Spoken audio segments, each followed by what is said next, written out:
ALLATRA Global Research Center presents. We are seeing people being diagnosed earlier compared to 50 years ago. We are seeing people being diagnosed with more aggressive disease of various kinds. And we are seeing people having worse outcome compared to what they used to. And this is despite of all the advancement we have been able to make in the medical science in general. Do we expect the rise in neurodegenerative diseases, disabilities, and so forth? I think we are already seeing that rise. The rise in cancer rates worldwide is absolutely frightening. I think it's very legitimate to call it an epidemic. There's an increased rate of cancer worldwide in children and also in people much younger than I used to see. So what's going on now is that we're having a rise in people getting cancer, children, young adults, and it's probably not due to smoking or alcohol or anything. There seems to be something else, something in the environment that is causing this cancer at an alarming rate, and it's getting worse. So a very serious problem.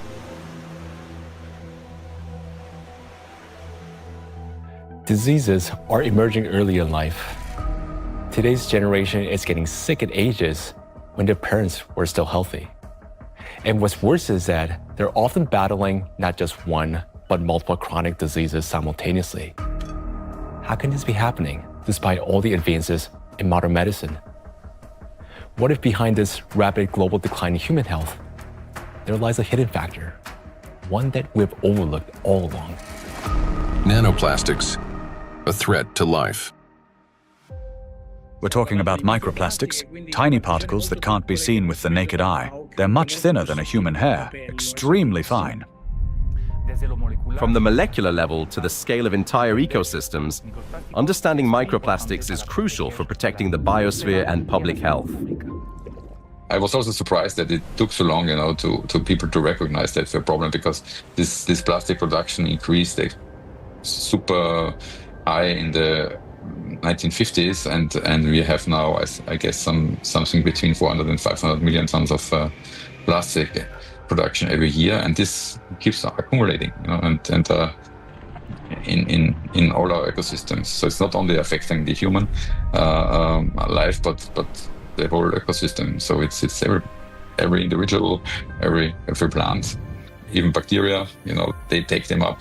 So that's something which we have to take into account. The fact that it now pervades from our deepest ocean to our highest mountain, that it's present in more or less every living sample that scientists have looked at, and in some populations in considerable proportions, and that it's now pervading, our food, drink, and the air we breathe, to me, is quite concerning. The science has clearly, without a doubt, shown that these chemicals, these particles are very harmful for us in various ways, not just one organ system, but all organ systems are affected. Plastic symbolizes progress, a triumph of human ingenuity, a material that is light, strong, and built to last forever. Yet, as humanity, we miss something crucial. We fail to notice how the very material created to improve our lives began instead to endanger them. Unfortunately, people often underestimate the true threat posed by plastics. Many think of it merely as an environmental problem. Bottles scattered on beaches, debris floating across the sea. And yes, these do pollute our planet. But large plastic pieces alone cannot destroy the entire biosphere, including humanity, unlike the microscopic particles they eventually become. This plastic bottle. In this form, it poses no immediate danger. But everything changes once this solid object disintegrates into masses of microscopic fragments. If this half-liter bottle were broken down into plastic particles just 1 micrometer in size, it would create roughly 10 trillion of them. And if all those particles were to penetrate the cells of a human body at once, this single bottle, in the form of nanoparticles, would destroy a person within minutes. Micro and nanoplastics are a threat to life itself. And by life, we mean not only human existence, but the very survival of the entire biosphere. Scientists are sounding the alarm that even today, exposure to these particles is leading to deterioration of health, as well as physical and cognitive decline across humankind. A growing body of research links micro and nanoplastics to the development of diseases, genetic mutations, and the rise of antibiotic resistance. Some researchers even associate tiny plastics with climate anomalies, natural disasters, and increase in seismic activity as trillions of microscopic particles interact with the environment. Over time, they could create uninhabitable zones across our planet. And all of this begins with a simple chain reaction. When plastic, like this very plastic bottle, breaks down into micro and nanoplastics. This documentary is a result of a large-scale investigation. We have examined hundreds of scientific studies and thousands of facts to answer key questions, like why are plastics so particularly dangerous?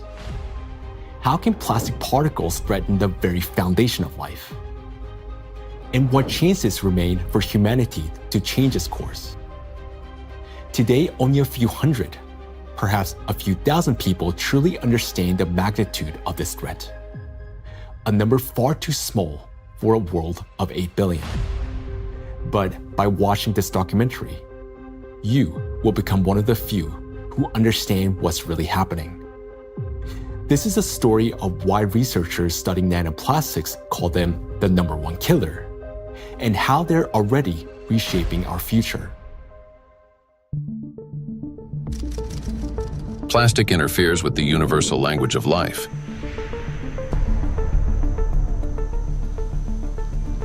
We are living in an era when life on Earth is disappearing faster than ever since the age of the dinosaurs. Currently, the extinction rate of species is 1,000 times higher than the natural extinction rates, making our time one of the most devastating periods in all of history in terms of biodiversity loss. The sixth mass extinction is already underway. The modern world is plunging into a biological collapse, like the ones in the past that wiped out up to 90% of all living creatures on the planet. While past global catastrophes were driven by volcanic eruptions or meteor impacts, today a new factor has joined these forces of nature. An invisible enemy created by humans, capable of destroying all life. Plastics are everywhere.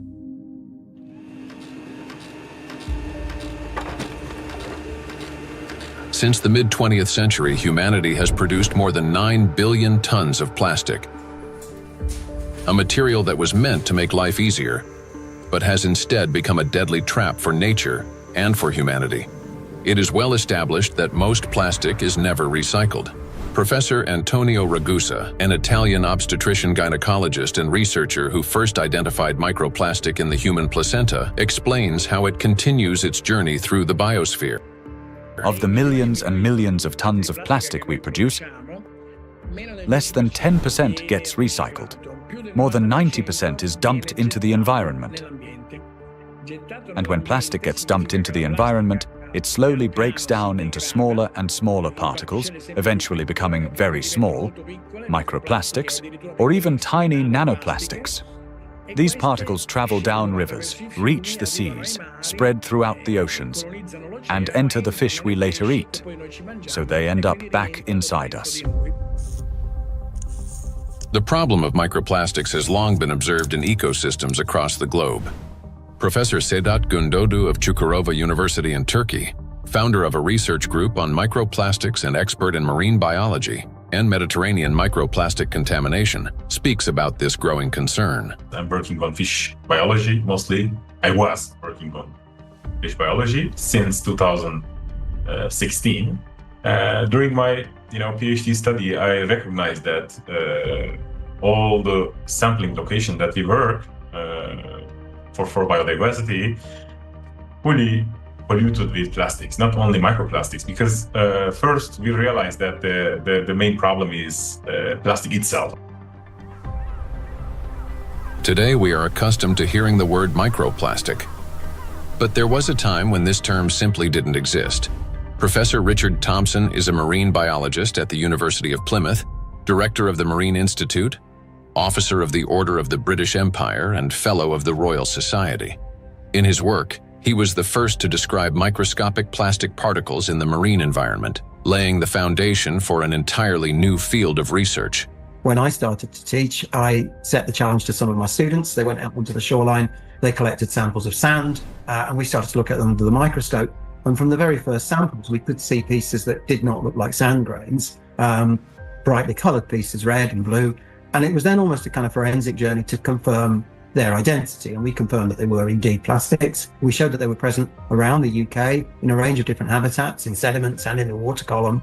And interestingly, in that first paper in 2004, my first paper on the topic, we used the term microplastics. And the term hadn't been used in this context for truly microscopic pieces before. There had been, and we referenced them in our paper, some studies of small pieces of plastic before, but we went smaller than anybody else. We showed this bioavailability. We showed the temporal trend of increasing over time. The ocean is the main reservoir of plastic accumulation. It already contains more than 200 million tons of plastic waste, and this amount continues to grow every day. It is important to understand that plastic does not disappear. Under the influence of sunlight, waves, salinity, and mechanical friction, it breaks down into microplastics and nanoplastics. Microplastics are plastic particles smaller than 5 millimeters in size, while nanoplastics are smaller than 1 micrometer, about 1,000 times thinner than a human hair. There are about 350 trillion microplastic particles in the surface layer of the ocean alone. Yet the real number is far greater. Scientists estimate that roughly 90% of nanoplastic particles are too small to be detected by current analytical instruments. As water evaporates from the surface of oceans and other bodies of water, microplastic particles rise into the atmosphere together with the water vapor. Dr. Dusan Materic, an environmental analyst at the Helmholtz Center for Environmental Research, Germany, leads a research group dedicated to the study of nanoplastics. Dr. Materic investigates atmospheric nanoplastics at the Sonnenblick Observatory in Austria, the oldest high-altitude research station in Europe.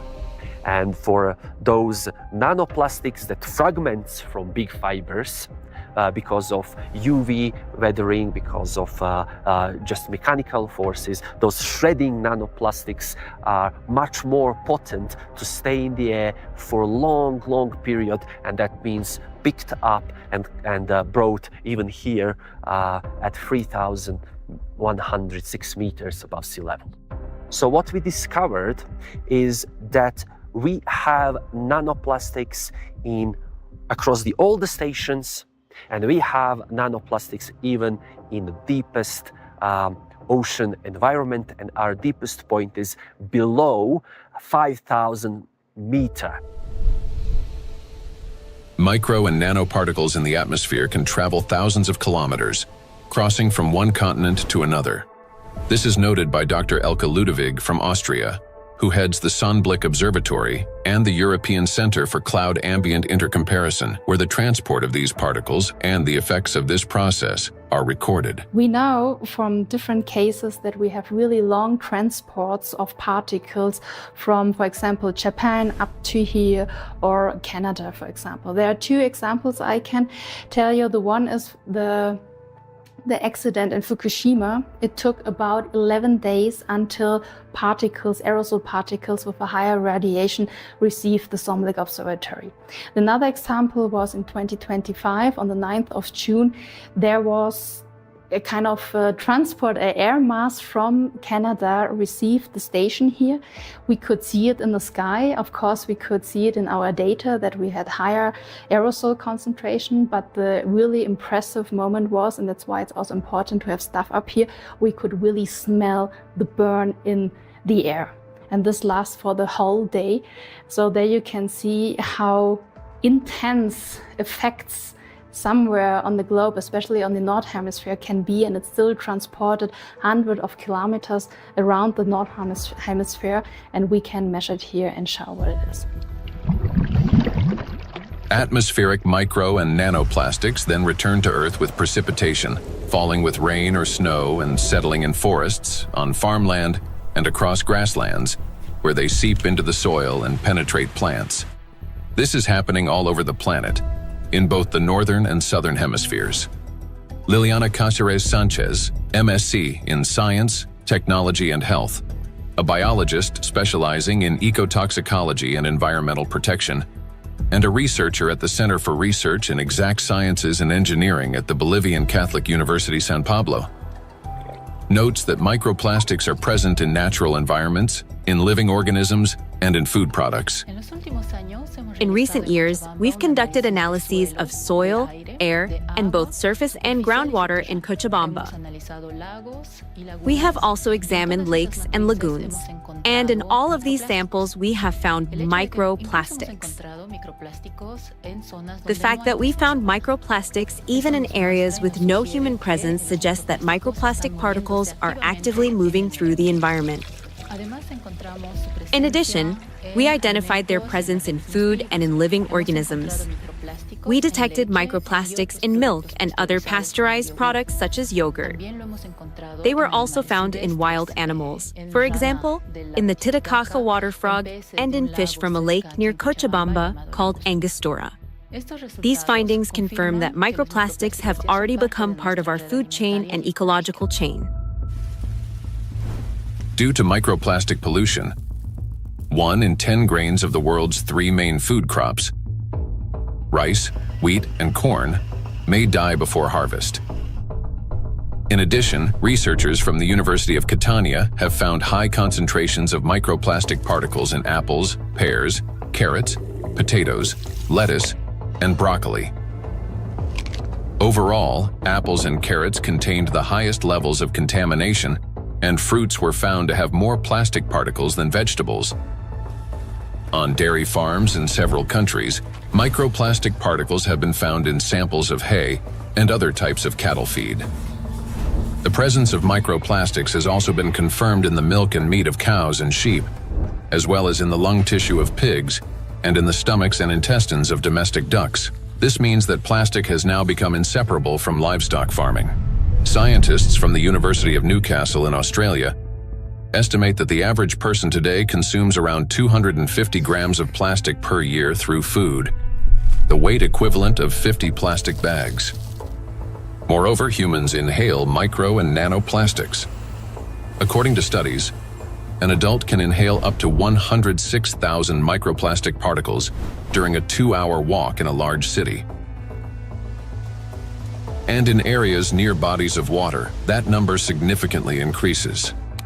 We encounter micro and nanoplastic every day when we brush our teeth, take a shower, eat, run errands, go for a walk, wear our clothes, use household appliances, or take medications, and when we are working on a computer, riding public transport, drinking coffee on the go, shopping in a supermarket, or relaxing outdoors. Micro and nanoplastics are everywhere, and we barely notice how deeply these particles have become embedded in our everyday lives today. There are 3 ways plastic gets into the body: through inhalation, through the skin, and through food. And what happens next? It enters the bloodstream. Until fairly recently, about 15 years ago, people thought plastic was inert. And in fact, if you look at these plastic pellets, not microplastics but larger macroplastics, even if you put them in water, they just sit there quietly. It seems like they don't interfere much with the environment. But once they break down into micro and nanoplastics, they get into the human body through those 3 pathways, enter the bloodstream, and from there reach all the parenchymal tissues, that is, the organs, kidneys, liver, heart, arteries, veins, placenta, breast milk. Micro and nanoplastics have already become an inseparable part of the human body. They accumulate in the tissues of the intestines, heart muscles, and in the endocrine and reproductive organs, disrupting their functions. There isn't a single place in the human body they cannot penetrate. Studies show that the highest concentrations of nanoplastic have been found precisely in human brain tissue. Professor Lucas Kenner, a pathologist, cancer researcher, director of the Christian Doppler Laboratory for Applied Metabolomics, and scientific director of the Micro-1 project studying microplastic and its effects on health, explains how micro and nanoplastic particles can evade the body's defense mechanisms and reach the brain within just a few hours. And we found out that particles which are in the bloodstream and cover themselves with cholesterol molecules, they easily can enter the blood-brain barrier, which is a very strict body barrier and protects the brain from toxic outside or even therapeutic substances. So it's, it's difficult, for instance, to treat brain tumors because the blood-brain barrier is so strict also for medications. But particles can enter quickly because they cover themselves with molecules will help them enter the blood-brain barrier. And this is for me, it was really very striking to see that, that these particles in 2 hours after we give them an oral gavage, they're already in the brain. Scientists at the University of New Mexico have found that in every gram of brain tissue in middle-aged individuals, there are about 4,900 micrograms of plastic. This means that today, around 0.5% of the human brain is composed of plastic. Simple calculations show that the human brain contains on average around 7 grams of plastic, roughly the weight of a plastic teaspoon. And such a teaspoon is already inside the human head. It is well known that micro and nanoplastics are dangerous because of toxic chemical additives they contain, such as phthalates and bisphenols. Treating diseases associated with just 3 chemicals of the most toxic additives found in plastics costs humanity $1.5 trillion a year. But this is only the tip of the iceberg, as overall more than 16,000 chemical compounds are used in the production of various types of plastics, each carrying its own potential risks to human health. Yet there is another factor, one far more dangerous and still vastly underestimated, in how nanoplastics affect the human body.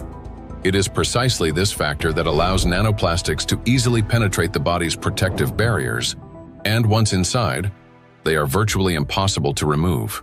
The destructive impact of plastics at the chemical level has already been examined in another documentary, A Trap for Humanity, part of which focused on the toxic additives in plastics and their devastating effects for human health. Now, the dangers from chemicals are, of course, the most visible and widely discussed part of the problem.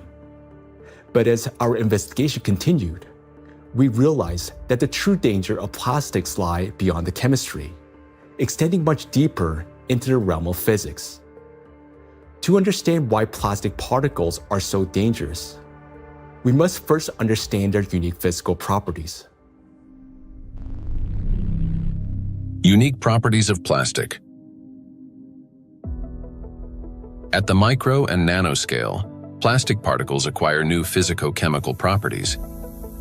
They can retain surface charge for longer periods and interact with electrostatic fields and other molecules. In this sense, micro and nanoplastics can be compared to an electret, a material that accumulates static electricity and holds it for an extended time. Moreover, plastic particles not only retain an electrostatic charge, but can also recharge it. This occurs through the triboelectric effect. That is, when plastic comes into contact with or rubs against other surfaces, including fabrics, cells, and liquids. In other words, plastic particles can recharge themselves, restoring their electrostatic charge again and again. To understand how the properties of plastic differ from those of other materials, we conducted a simple experiment. Here, inside transparent plastic cups, we suspended several objects made of different materials: a metal needle, a wooden matchstick, a copper wire, and a strip of magnesium. Now, while these objects remained motionless when a plastic rod was brought close, everything changed dramatically when we rubbed the plastic rod against the wall. That is, all the suspended object began swinging and moved toward the rod. So, what caused this reaction? The answer lies in the electrostatic charge that formed on the plastic surface. For example, a wooden rod, unlike plastic, cannot hold such a charge. Even after rubbing it with wool, the material caused no movement. The same was true for metal scissors, which showed no effect until the material touched a magnet. Only then did the metal needle respond.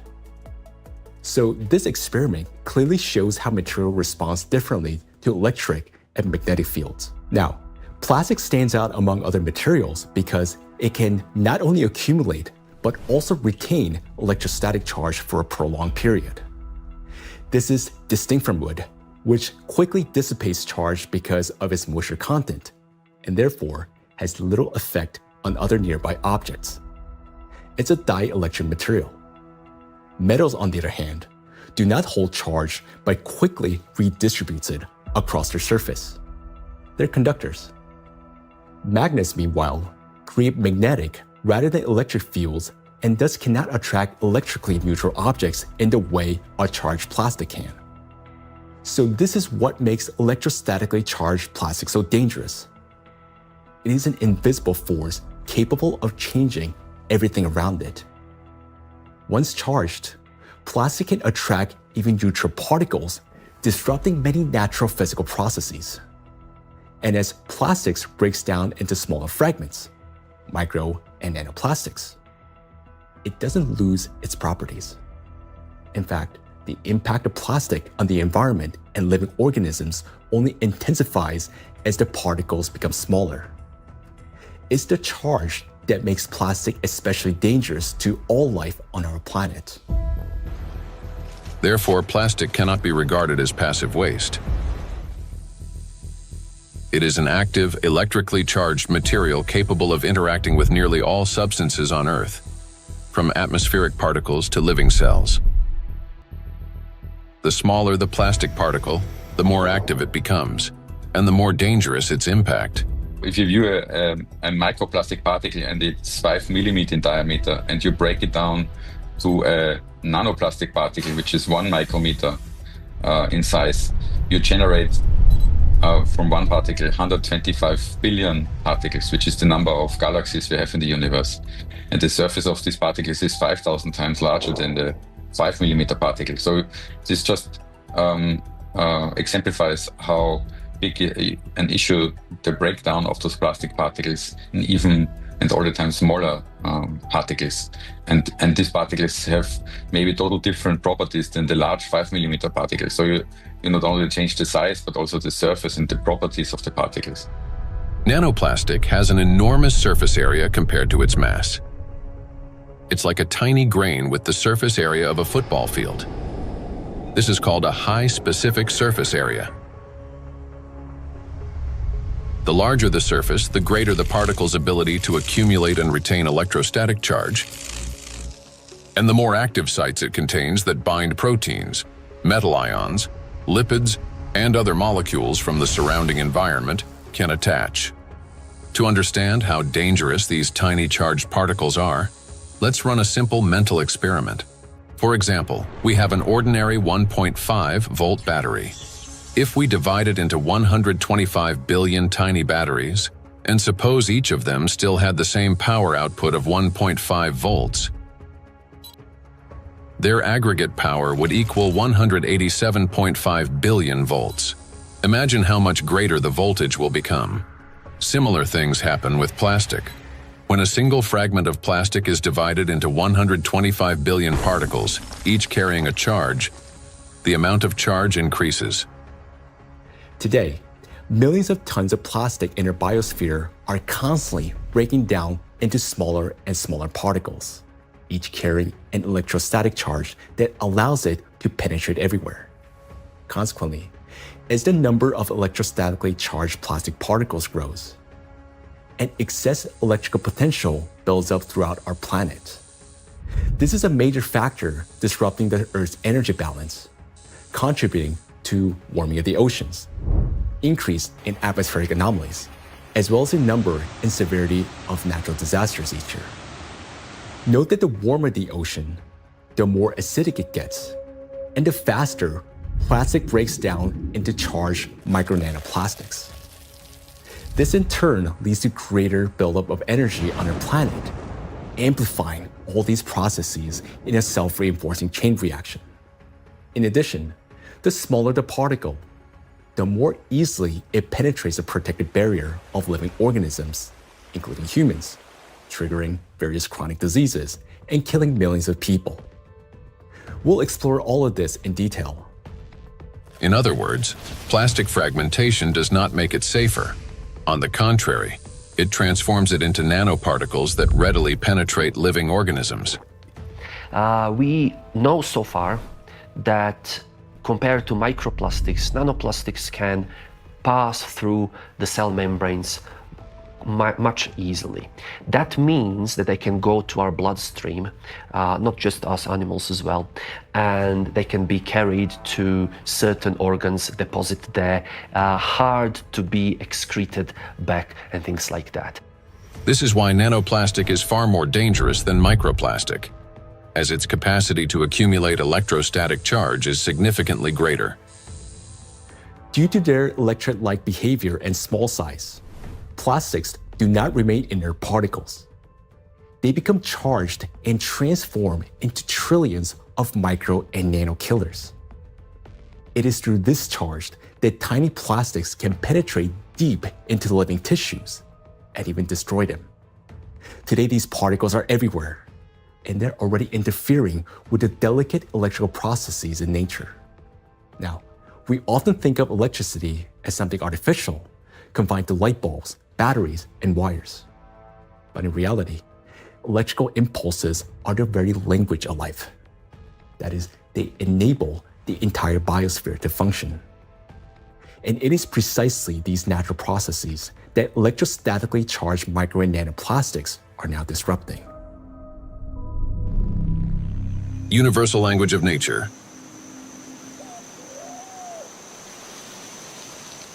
The universal language of nature is invisible, yet it is what connects all living beings into a single whole. Forests. In forests, tree roots are linked with fungal networks, forming a complex and interconnected system beneath the soil that scientists call the wood wide web. This network not only distributes water and nutrients, but also enables plants to exchange information. Plants communicate in two major ways: chemically, by releasing specific molecules, and electrically, by sending electrical signals similar to nerve impulses in animals and humans. For example, when insects attack, a tree generates an electrical signal that triggers defensive responses.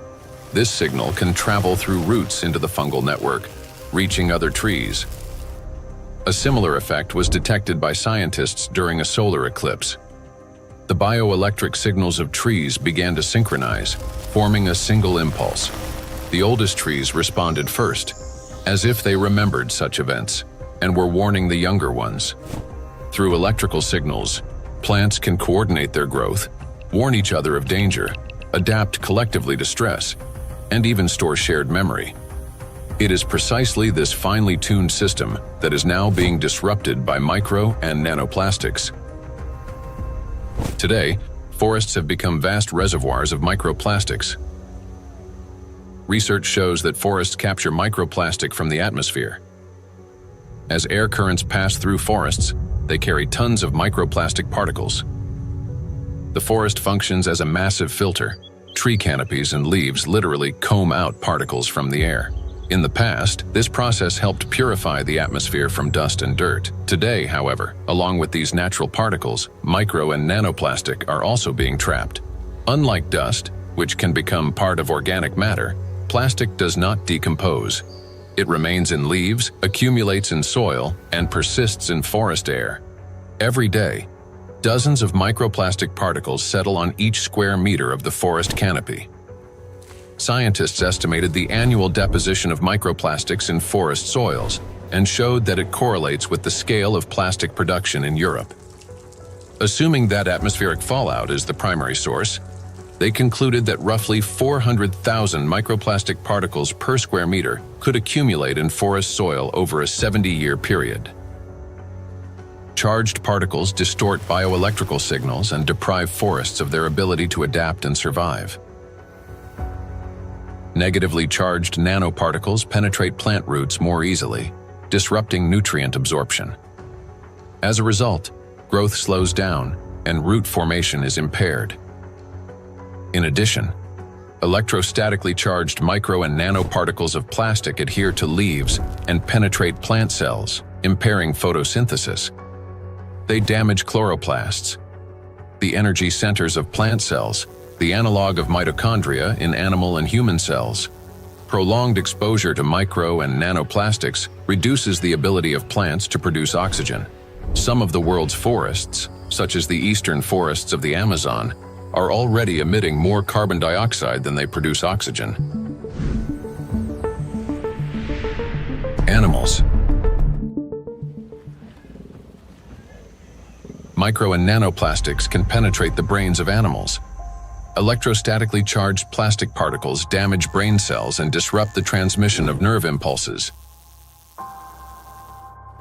This causes malfunctions in the nervous system, from reduced vision, hearing, and smell to impaired motor coordination.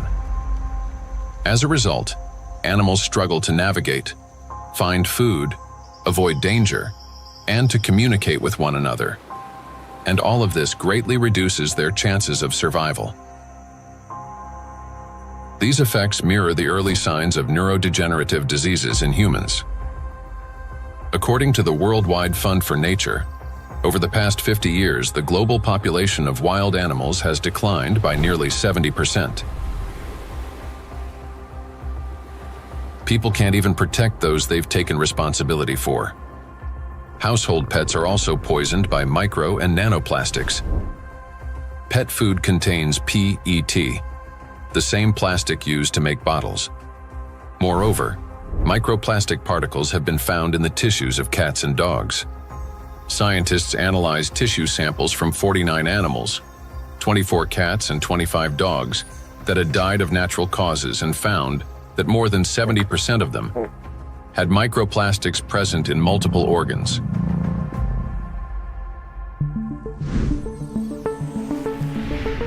Insects.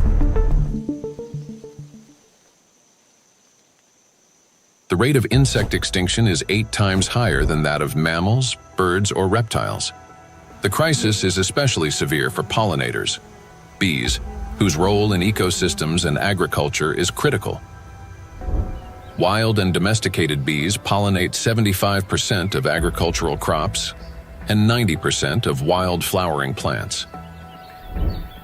More than 30% of the world's food production depends on bees. Today, populations of honeybees and wild bees are declining rapidly. If this trend continues, half of all bee populations may disappear within the next decade. The disappearance of bees means the loss of the link that connects plants and food, nature, and humanity. Studies by Indian researchers have identified a correlation between microplastic pollution and declining populations of insects. Bees interact with their environment through electrical impulses. They navigate not only by scent, color, and flower shape, but also, remarkably, by sensing a flower's electric field. When a bee approaches a flower, they communicate through the electrical field. As bees fly, friction with the air gives their bodies a positive charge, while flowers, being grounded, carry a negative charge. This difference creates an electric field that allows pollen to transfer to the bee even before it lands. Experiments have shown that bees can distinguish flowers by their electric fields, associate specific electrical signals with the presence of nectar, and even determine a flower's freshness by the strength of its residual charge. After a flower has been visited, its electric field weakens, and other bees can read the signal that the flower contains less nectar. Moreover, the bee's own electric charge can stimulate a plant to release fragrance, attracting even more pollinators. Thus, an entire electrical communication system operates between bees and flowers. The electrostatic charge carried by micro and nanoplastics distorts these electrical impulses, affecting the bee's brain and nervous system. As a result, bees can no longer recognize flowers, locate nectar, find its way home, or identify members of their colony. Even the smallest doses of microplastics can be lethal to bees. Bees are covered in sensitive hairs and constantly interact with their environment, allowing plastic particles to settle on their bodies and easily penetrate them. One of the leading experts studying the impact of microplastics on insects is Professor David Baraki, PhD in ecology and animal ethology, biologist, and head of the Cognitive and Behavioral Ecology Lab, B-Lab, at the University of Florence. We already know from our studies and studies from other colleagues that, for instance, the microplastic can affect the gut microbiome. So if they feed with microplastics, this can generate dysbiosis, or the microbiota can be affected. In the same way, we found that it can affect the immune response. So both honeybees and bumblebees have a kind of immune depression, so they are not any longer able to fight infections. And they can also show altered behavior. So, for instance, again, learning and memory is affected, and polyethylene doesn't seem to harm too much honeybees, and polyestyrene had a strong impact not only on survival but also on learning and memory. So in our experiment, we really found that this polymer, concentration that we probably can find in environment, can actually impair memory formation and memory retrieval. And this is, of course, alarming because for honeybees, it's, as I said, it's very, very important to have a good learning and memory capabilities. When microplastics enter a bee's body through food or air, they damage the intestine, disrupt metabolism and reproductive function, weaken the immune system, and alter their behavior, even to the point of losing the ability to navigate.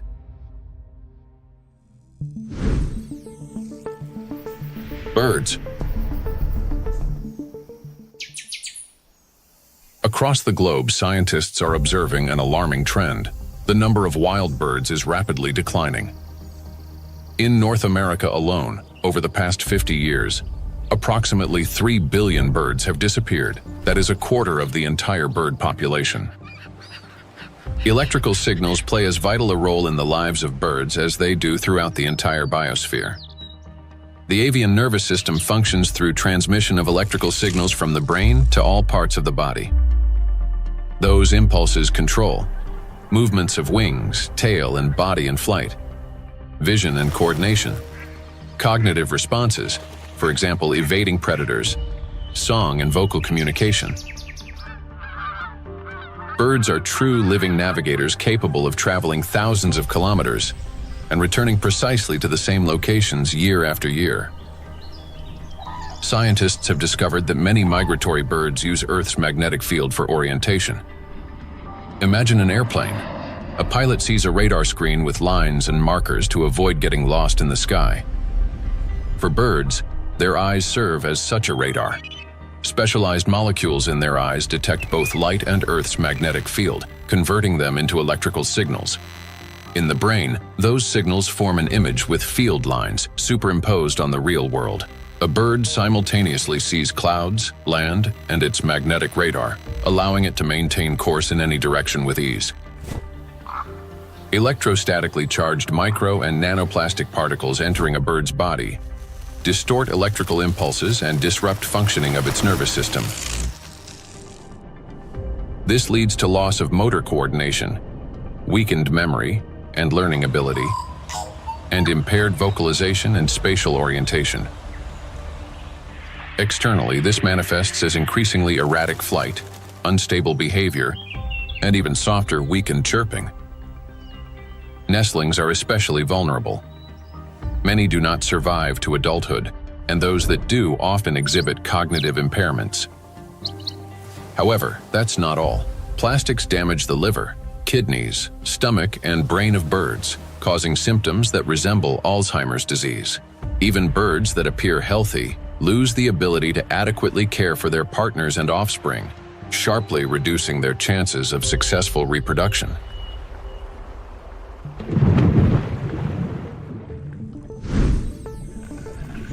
Marine life.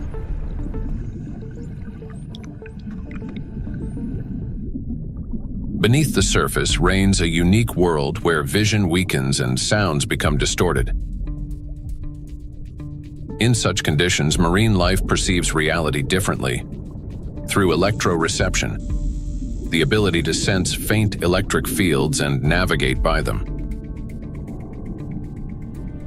Predators such as sharks can detect tiny electrical impulses produced by muscle contractions and the heartbeat of their prey. Even if a fish remains motionless and hidden in sand, its bioelectric signals reveal its location. All living organisms in water generate continuous bioelectric fields due to ion flow across their skin. Those fields are subtly altered when the animal moves or when another living being appears nearby.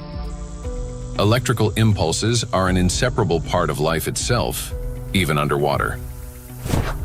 Electrostatically charged micro and nanoplastics can distort or block those signals, which makes marine creatures especially vulnerable. As a result, marine animals and fish lose their ability to accurately locate prey, avoid predators, and follow migration routes. This threatens their survival and leads to population declines. Furthermore, fish exposed to microplastics exhibit a wide range of toxic effects, from immune system dysfunction to altered blood composition. Signs of neurotoxicity, growth retardation, and reduced reproductive capacity have also been documented in fish.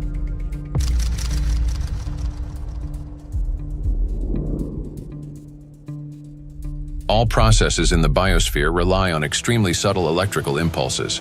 It is these impulses that become distorted by electrostatically charged micro and nanoplastic. Micro and nanoplastics have already permeated every environment and integrated into all ecosystems. The examples given here represent only a small part of a global problem. Disruptions are occurring throughout the biosphere without exception, and the outcome is the same everywhere. Distortion of signal transmission, breakdown of biological connections, malfunction of living systems, and ultimately, the death of life itself. Micro and nanoplastics are everywhere, and everything they touch is slowly dying.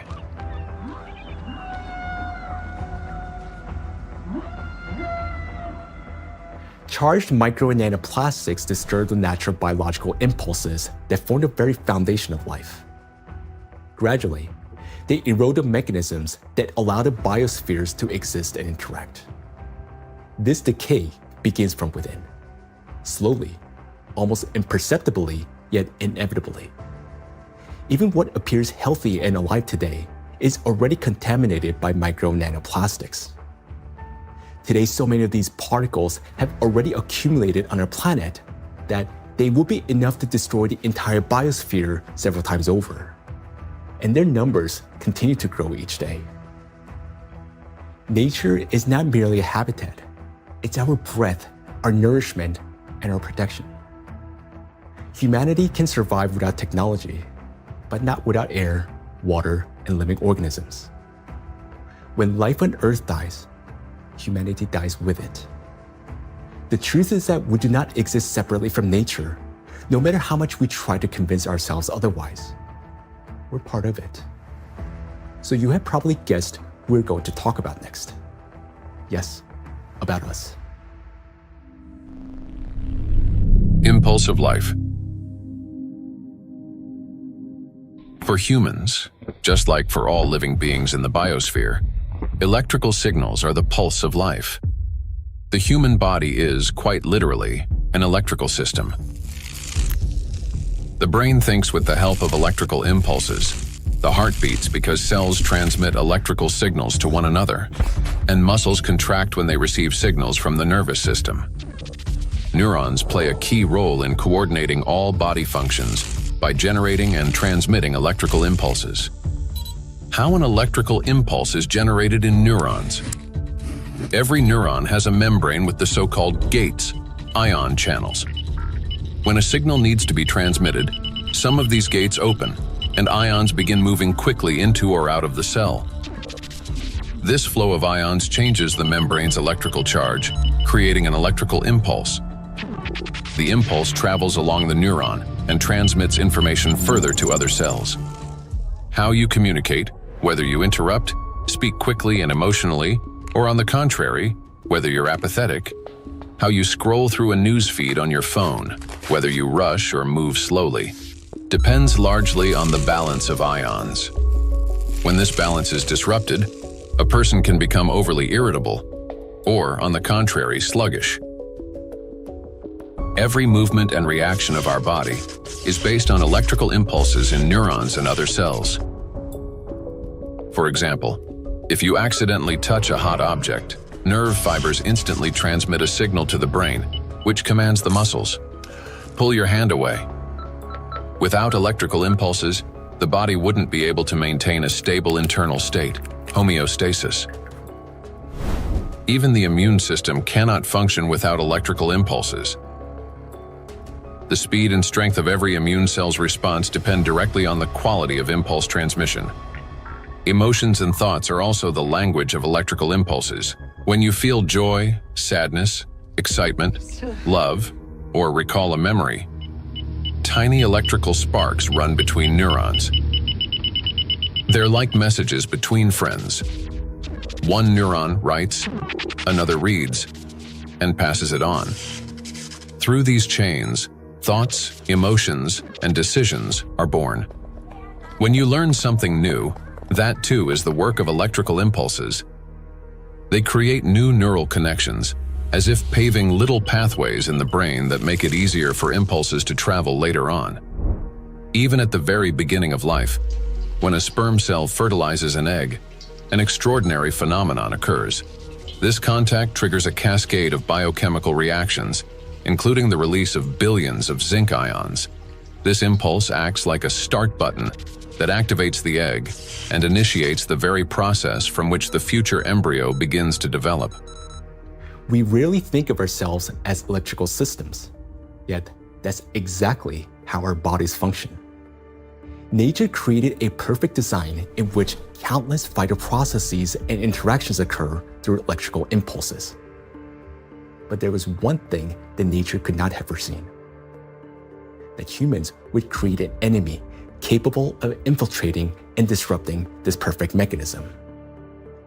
In studying micro and nanoplastics, we discovered that their most dangerous weapon is invisible. It is the electrostatic charge that these particles accumulate and retain. This charge begins to destroy us from within, starting from the very foundation of life, the cell. Inside the cell, charged nanoplastics cause the greatest harm. They disrupt communications between the cells, trigger self-destruction programs, and deprive cells of their ability to generate energy for sustaining life. The question is, how do plastics do this? How do micro and nanoplastics damage the body's cells? Disruption of interactions between neurons. Electrostatic charge and extremely small size allow nanoplastic particles to penetrate inside human cells. The impact of nanoplastics on cell function can be clearly traced in neurons, cells of the nervous system, as their function is directly linked to the generation and transmission of electrical signals. Valérie Etkin, Doctor of Physical and Mathematical Sciences and member of the European Academy of Natural Sciences, emphasizes that the impact of nanoplastics on nerve cells manifests at the most fundamental levels. Nanoplastics significantly influence the generation and transmission of neural impulses through multiple mechanisms that disrupt ion transport and the electrical activity of neurons responsible for transmitting nerve signals in the body. Each neuron functions like a miniature battery. It constantly maintains a difference in electrical charge between the inside and outside of its membrane. This enables the neuron to be ready to transmit a signal at the right moment.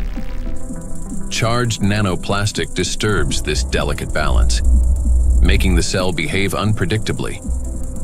A neuron may activate prematurely, like a light flickering on without command, or conversely, fail to transmit a signal when needed. Such interference disrupts the operation of entire neural networks, like a city experiencing power outages, where neighborhoods go dark one after another, leading to a blackout.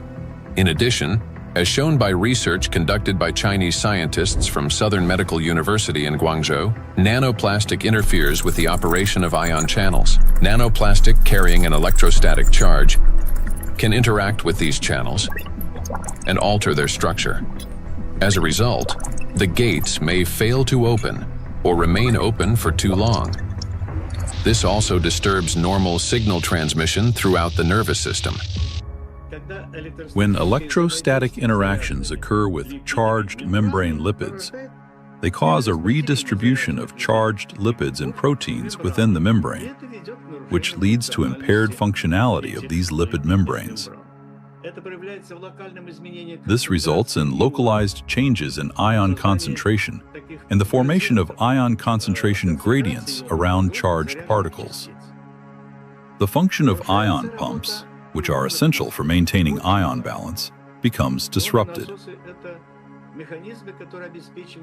Ion pumps are mechanisms that move substances against their concentration gradients, a process known as active transport. When these processes become unbalanced, they accumulate energy that can later be used by biological systems to perform work. And so, the work of these pumps may be disrupted, yet it's one of the core mechanisms underlying biological activity. Signal transmission between neurons is a complex yet remarkably coordinated electrochemical communication process in which special molecules, neurotransmitters, play a crucial role. These molecules act as couriers, transferring information from one neuron to another in a strictly ordered manner. Nanoplastic particles carrying an electrostatic charge can interfere with the release of neurotransmitters or trigger their discharge without proper signaling. As a result, chaotic and false signals emerge in the brain, as if the nervous system can no longer distinguish what messages to send, when to send them, or where they should go. Any disruption in communication between neurons inevitably affects our mental state. If you find yourself becoming forgetful or absent-minded, if you have difficulty concentrating or remembering even simple things, it may be a sign that the degradation of neural connections has already begun. Nanoplastics not only interfere with communications between neurons, but they also penetrate directly into cells and even trigger their self-destruction. Cells start the process of self-destruction. Each cell continuously produces specific molecules known as reactive oxygen species. These molecules participate in processes of growth, division, and programmed cell death. Under normal conditions, their levels are regulated by the cell's defense system, antioxidants, acting as cleaners. Antioxidants rapidly neutralize excess reactive oxygen species, preventing them from damaging the organism. When a cell is exposed to irritants, such as infection, injury, or toxins, it produces elevated levels of reactive oxygen species, which in excess can damage vital cellular structures. This leads to oxidative stress, a kind of chemical assault within the cell. In response to damage and oxidative stress, a natural defense mechanism is activated: inflammation. Its purpose is to eliminate the source of injury and restore balance. However, in the case of electrostatically charged nanoplastic, this mechanism ceases to function properly. Plastic particles remain inside the cell and act as a continuous irritant. The inflammation does not subside and becomes chronic. As a result, DNA, proteins, membranes, and other key cellular structures are damaged. Ultimately, the cell either can no longer function properly or initiates its own self-destruction. We've done remarkable studies and discovered that plastic embeds itself inside the cytoplasm. The cytoplasm contains organelles, small structures that keep the cell alive and functioning. Plastic gets into the cytoplasm and stays there. It becomes surrounded by a membrane. Similar to the cell membrane, the cell isolates it because it wants to destroy it. And it starts producing enzymes and other substances the cell normally uses when it's invaded by microbes, viruses, bacteria, or antigens. But unlike those natural invaders, plastic is indestructible, as we said.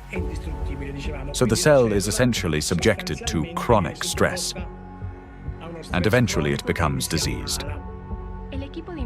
The Microplastics Research Group at the Bolivian Catholic University in Cochabamba uses aquatic planarians, small organisms that serve as highly useful biological models. Their strong regenerative capacity makes it possible to detect early changes in cellular processes similar to those that occur in other animals. Microplastics, especially when combined with other pollutants such as metals, are already affecting living organisms. Microplastics can trigger oxidative stress, an imbalance between the production of reactive oxygen species and the body's antioxidant capacity. This oxidative stress directly affects cellular metabolism, disrupting the functions of proteins, lipids, and nucleic acids, which can lead to changes in growth, regeneration, and the overall physiology of organisms. Thus, exposure to electrostatically charged nanoplastic leads to oxidative stress, inflammation, and consequently, the death of not only neurons, but also other types of cells. Oxidative stress is like a fire burning inside a cell, while antioxidants are like firefighters that work to extinguish it. Note that nanoplastics act as a fuel for the fire, feeding it endlessly until the cell is consumed from within. Yet, that's not all nanoplastics do inside our cells. They also destroy the cell's power plants, the mitochondria. Every cell lives and functions thanks to the energy produced by mitochondria. That very energy powers all processes in the body, from cell division to hormone synthesis. Even the electrical impulses that we've been talking about depend on the energy from mitochondria. And it is precisely this vital source of life that charged nanoplastics attack. Cells stop producing energy for life. Recent studies have shown that mitochondria are particularly vulnerable to the effects of nanoplastic. And that's where a cascade of processes leading to aging and disease begins. Scientists from China have discovered that the electrostatic charge and tiny size of nanoplastic particles allow them to penetrate deep into the cell and accumulate even within mitochondria, disrupting their function. Such a condition is known as mitochondrial dysfunction, a state in which mitochondria can no longer perform their essential roles. For comparison, a mitochondrion is approximately the size of a bacterium, while a nanoplastic particle is dozens of times smaller. Dr. Jeffrey Long, a radiation oncologist with many years of clinical experience and an expert on environmental exposures and their impact on human health, explains the destructive intracellular processes triggered by nanoplastic. They can get into the cell and they can damage the critical parts of the cell, particularly mitochondria. Mitochondria in each cell in the human body is sort of the energy machine. It produces the raw stuff that provides energy to the entire rest of the cell.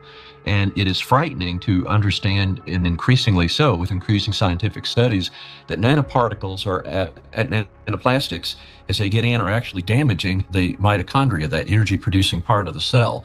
They're also damaging the part of the cell involved in division and reproduction called DNA. And certainly they can affect other molecules and proteins within the cell. Mitochondria are the cell's energy and signaling center.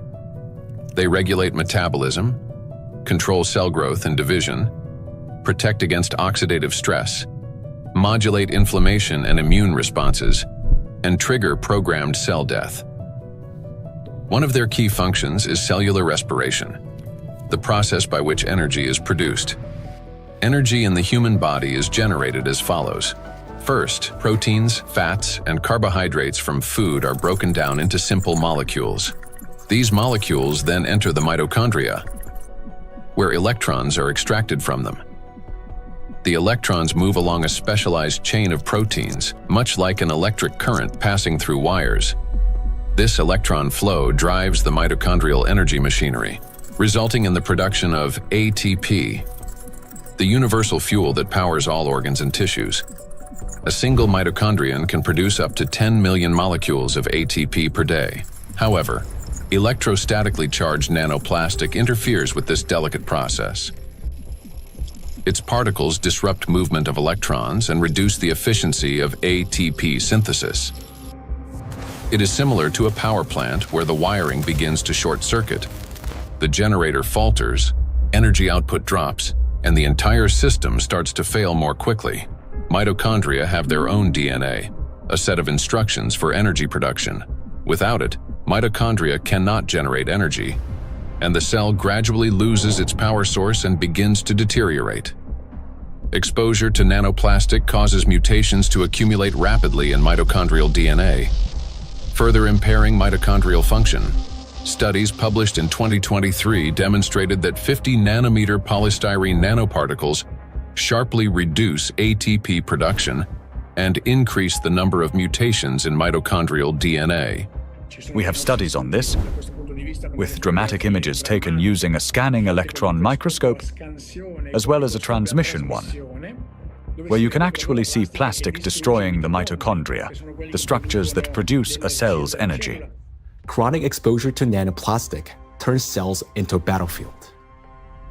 Their electrostatic charge prevents mitochondria from carrying out their essential functions, and this disruption marks the beginning of the slow decline of cells, tissues, and organs. We have now seen the key mechanisms by which charged nanoplastic particles damage cells. Each of these processes is destructive on their own, but they also occur simultaneously and amplify one another's effects. This chain reaction unleashes avalanche of damages leading to cell death, and ultimately causing systemic breakdowns and accelerating biological aging. Micro and nanoplastics accelerate aging. We tend to think that aging begins with wrinkles, gray hair, or fatigue. But in reality, it starts deep within the cells, with mitochondrial dysfunction and failures in key biological processes. Over time, damaged and dying cells accumulate, and the body loses its ability to renew itself. Aging is the gradual wear and tear of life's internal mechanisms. Scientists identify several main mechanisms of aging, such as oxidative stress, mitochondrial dysfunction, chronic inflammation, telomere shortening, DNA damage accumulation, epigenetic alterations. These same mechanisms underlie various diseases. When mitochondria can no longer produce sufficient energy, when DNA damage accumulates, and when inflammation becomes chronic, the organism grows increasingly vulnerable. This is when conditions such as diabetes, cancer, heart attack, dementia, and Alzheimer's disease begin to develop, and they all share one root cause: the aging of cells and tissues. Here's the crucial point.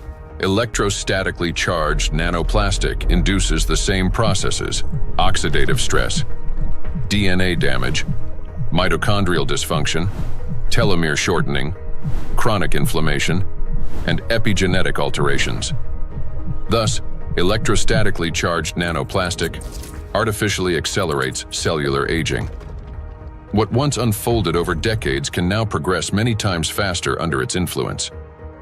And we are already witnessing the consequences. Diseases are becoming younger. Scientists have found that modern generations develop illnesses earlier and accumulate more chronic conditions than their parents did at the same age. Even a difference of just a few years now translates into noticeably higher rates of disease. Cancer and hypertension remain the most common conditions. Moreover, each subsequent generation shows an increase in the number of chronic conditions in a single individual. Diseases once considered age-related are increasingly found in young people. Notably, this trend coincides with the growing plastic pollution of the environment. As a result of exposure to electrostatically charged nanoplastic, the biological cell age of people in their 20s or 30s may already correspond to that of a 50 to 60-year-old person. So very frightening how widespread nanoplastics are everywhere, probably each and every one of our cells, even to you talking and among the audience listening, probably all of our cells have at least some nanoplastics. So let's summarize. Aging is a gradual breakdown of the cells in our bodies. Nanoplastics accelerate this deterioration, and thus the aging itself through all those destructive processes within the cells that we've just talked about. And here lies the crucial point.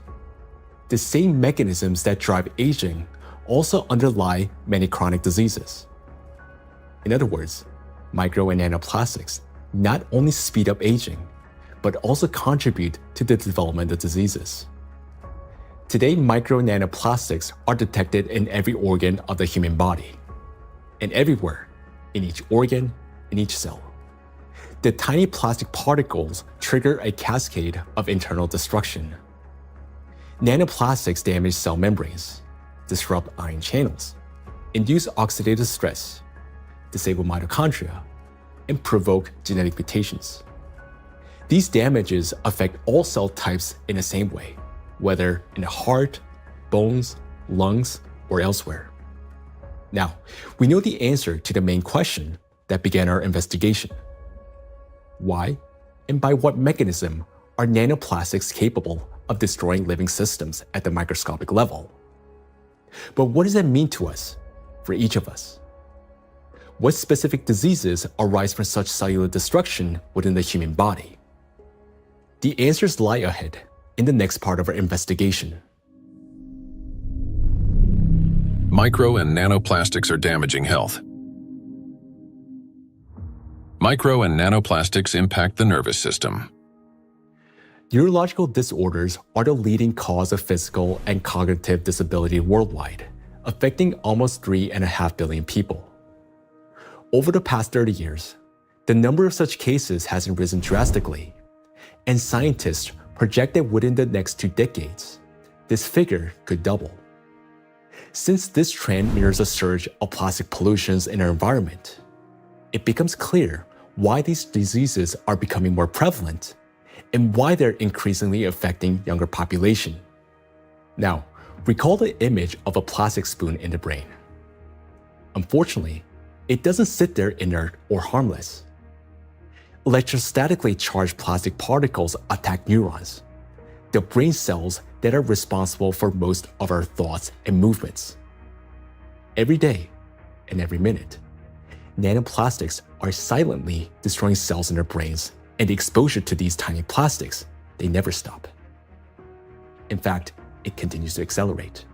Consequently, the damage of our neurons lead to severe and often irreversible diseases like Alzheimer's and Parkinson's, multiple sclerosis, epilepsy, stroke, and many others. But neurons are not limited to the brain. They form an extensive network that coordinates and synchronizes the activity of the entire body. And when they're damaged, the autonomic nervous system begins to malfunction, disrupting the function of internal organs. For example, the intestines contain about 500 million neurons, often referred to as a second brain. This vast network plays a vital role in digestion, immunity, and even emotional regulation. But with every sip of water and every meal, an invisible stream of micro nanoplastics enters our bodies. And unfortunately, most of these particles settle and accumulate in the intestines. Micro and nanoplastics destroy intestinal barriers. The intestine is not just a digestive organ. About 70% of the cells in our immune system are concentrated there, which means its condition directly affects the protection of the entire body. So another study that we provided, showed us we are actually eating plastics, microplastics, because we analyzed 26 human cadaver. We just investigate their intestinal system, their gut content, and we found like between 9 and 10 microplastic per person in their stomach. So this is like a acute exposure. At that time, they exposed that amount of microplastics because, when you eat something, it will pass through your intestinal system. Some of them will remain inside the system.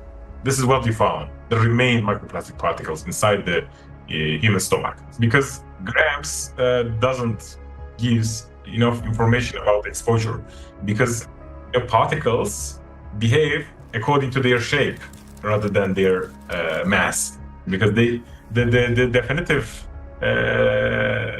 transportation feature of plastics or particles is size, because all the human barriers, the gut barrier, intestinal blood barrier, they are selective for size and the type.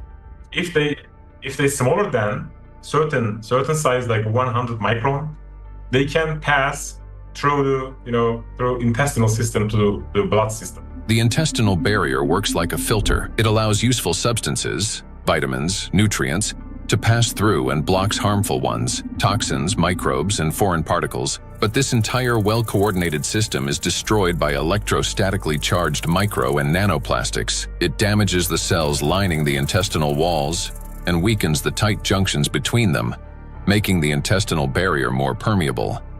Microbes, toxins, and plastic particles begin to penetrate the bloodstream from the intestine. In response, the immune system triggers inflammation. The intestine is also the body's second brain. Its walls contain about 500 million neurons that are directly connected to the central nervous system. This connection is called the gut-brain axis. The gut and the brain are connected through the vagus nerve. It is like a direct phone line through which they constantly exchange messages. The brain gives commands to the intestines on what to do, and the intestine informs the brain about their condition. A key role in this communication is played by the microbiota, 100 trillion beneficial bacteria. They produce substances capable of both calming and irritating the nerve endings in the intestinal wall, including those of the vagus nerve. Charged micro and nanoplastics disrupt the balance of gut microbiota. Beneficial microorganisms die, while pathogenic ones begin to multiply actively. When this happens, the communication between the gut and the brain becomes distorted. When nanoplastics enter the intestine, it triggers a vicious cycle of destruction. The damage that begins in the intestine leads to systemic malfunctions throughout the body. The digestive, immune, nervous, and endocrine systems all suffer. This accelerates the body's aging process and increases the risk of serious diseases such as irritable bowel syndrome and inflammatory bowel diseases, allergies and autoimmune diseases, depression, anxiety and cognitive disorders, obesity and diabetes, cardiovascular diseases, neurodegenerative diseases, such as Alzheimer's and Parkinson's. Micro and nanoplastics destroy immunity. Researchers from the University Medical Center Utrecht discovered that immune cells exposed to nanoplastic die 3 times faster than those that are not. Such accelerated death of immune cells severely weakens immunity and reduces the body's ability to fight infections. This contributes to the spread of inflammatory reactions throughout the body. Scientists from Zhengzhou University and Henan Cancer Hospital in China have found that nanoplastics penetrate even into the bone marrow and the thymus, the organs where blood and immune cells originate and mature. The bone marrow performs 2 key functions. On the one hand, it is a blood cell factory, where red blood cells, white blood cells, and platelets are formed. On the other, stem cells of the bone marrow play a role in regenerating bones, cartilage, muscles, and fat tissue. The impact of nanoplastics on stem cells means damage to the very foundation of regeneration. First, blood formation worsens. Anemia can develop due to a lack of red blood cells. Immunity decreases due to fewer white blood cells. And the risk of bleeding rises because of platelet deficiency. Second, Damage to bone cells makes bones more fragile, increasing the risk of fractures and slowing their recovery. Nanoplastics not only destroy the immune system, but through its electrostatic charge, they also create conditions for the reproduction and resilience of pathogens. A study from the University of Illinois showed that positively charged nanoplastic particles increase physiological stress in gut bacteria such as E. coli, making them more pathogenic. The electrostatic charge plays the decisive role here. It is what increases the pathogenicity of microorganisms. At the same time, nanoplastic particles without electrostatic charge did not cause physiological stress in bacteria, and their danger to humans did not increase.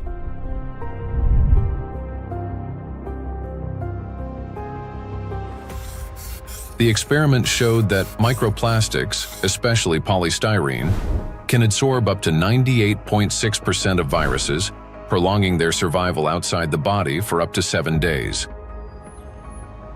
Viruses that normally die under sunlight or oxygen within hours can persist on plastic for 2 to 7 days, remaining on surfaces such as handrails, bottles, and door handles.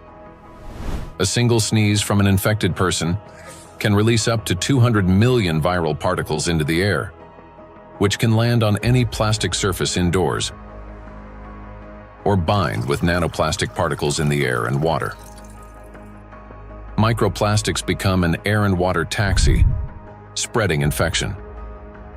Once in the bloodstream, charged micro and nanoplastic particles quickly become coated with plasma proteins, forming a biocorona, which masks them as the body's own cells and makes them invisible to the immune system. Antibiotic resistance.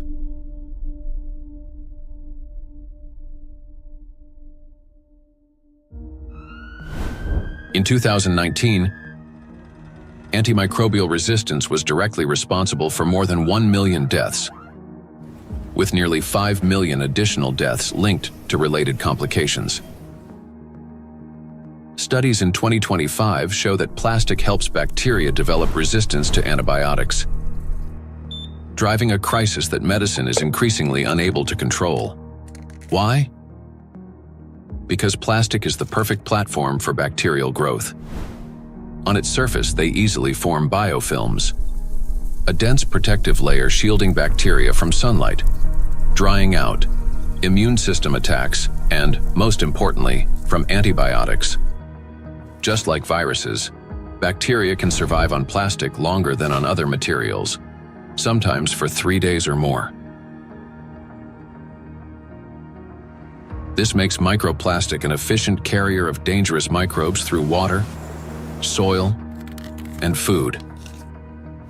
Paul Dabzak, PhD in water chemistry and microbiology, researcher at Center for Research in Exact Sciences and Engineering at the Bolivian Catholic University San Pablo, notes that the presence of biofilms on microplastics makes them even more dangerous. In the laboratory, we study how microplastics interact with metals and microorganisms. We observe that microplastics can adsorb metals through both physical and chemical sorption processes, and that this ability increases in the presence of bacterial biofilms that develop on the surface of the particles. These interactions depend on the type of plastic and the size of the particles, which alters their electrostatic charges. This causes microplastics to act like a magnet, attracting even more contaminants to their surfaces. In laboratory conditions, researchers from Boston University found that when bacteria come into contact with microplastic, they activate a special metabolic process linked to electron transfer. Simply put, plastic particles can share electrons with bacteria, acting as a kind of power bank for them. This process is called extracellular electron transfer. It gives bacteria extra energy, which first of all, makes them stronger, helps them divide faster, mutate, and build resilient multi-layered biofilms that block antibiotics from penetrating. Secondly, this extra energy directly accelerates antibiotic resistance. What's worse, even after plastic was removed from the experiment, bacteria retained their new properties. They mutated, became more resistant, and continued forming strong biofilms on other surfaces, even without plastic support. This means plastics may accelerate the rise and spread of the so-called superbacteria that are resistant to drug treatment. According to WHO estimates, by 2050, antimicrobial resistance will claim 10 million lives every year. Meanwhile, new antibiotics are being developed far more slowly than bacteria evolve. So think about this. Charged microplastics not only help bacteria to survive, but they also enable them to mutate into superbacteria that are resistant to antibiotics.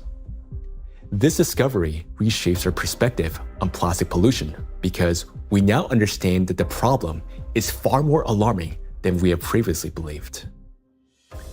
And each year, the threat of antibiotic resistance is growing.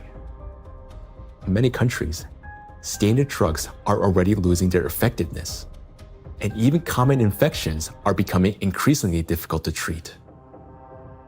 If this trend continues, antibiotics could soon become entirely useless. Micro and nanoplastics affect the respiratory system. The inhalation pathway of micro and nanoplastics is especially dangerous because plastic particles carrying an electrostatic charge can reach not only the lungs, but also travel directly into the brain through the olfactory pathway. Chinese researchers have estimated that in just 2 hours outdoors, an adult can inhale up to 106,000 microplastic particles, and a child about 73,000. Given the lower body mass of children, the concentration of inhaled microplastics per kilogram is on average 4 times higher in children than in adults. Once inside the respiratory tract, micro and nanoplastic particles carrying an electrostatic charge trigger a chain of destructive reactions in every cell of the bronchi and lungs. They cause oxidative stress and chronic inflammation, leading to severe consequences such as the onset and worsening of bronchial asthma, progression of chronic obstructive pulmonary disease, pulmonary fibrosis, in which healthy lung tissue is replaced by scar tissue, and an increased risk of malignant tumors of the respiratory tract. In a study conducted in 2021, microplastics were found in 13 out of 20 lung tissue samples. In patients with respiratory diseases, particles were found in every sample of throat phlegm. What's more, plastic fibers have been discovered in malignant lung tumors. According to the World Health Organization, lower respiratory tract infections remain the world's deadliest infectious disease and rank among the top 5 leading causes of death. Cancer of the trachea, bronchi, and lungs ranks 6th among the leading causes of death.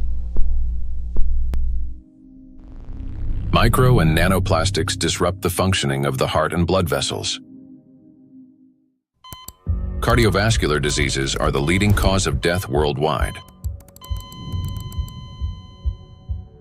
Despite tremendous efforts by the scientific community to develop and introduce innovative treatments, both the incidence and mortality from these diseases continue to rise.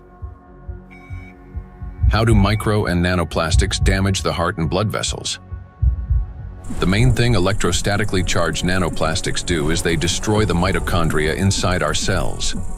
The heart is one of the body's most energy-demanding organs, and it's the mitochondria, the energy producers, that give it the power for every single beat. And when mitochondria start to malfunction, the heart literally stalls. It no longer has enough energy to maintain a normal rhythm or strong contractions. Heart attacks and strokes remain the world's leading causes of death among all diseases. In this context, it's especially alarming that scientists have found micro and nanoplastics inside atherosclerotic plaques, dense deposits within arterial walls that narrow the vessels and can obstruct blood flow. When a vessel becomes constricted or a clot forms, blood circulation to the heart or brain is disrupted, sharply increasing the risk of a heart attack or stroke.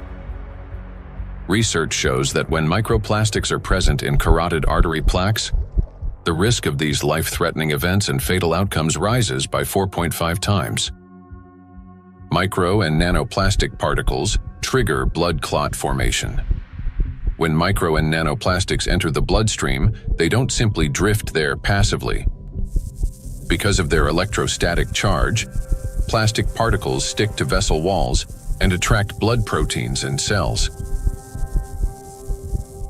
These coated particles damage the endothelium, the ultra-thin layer of cells lining the inside of blood vessels.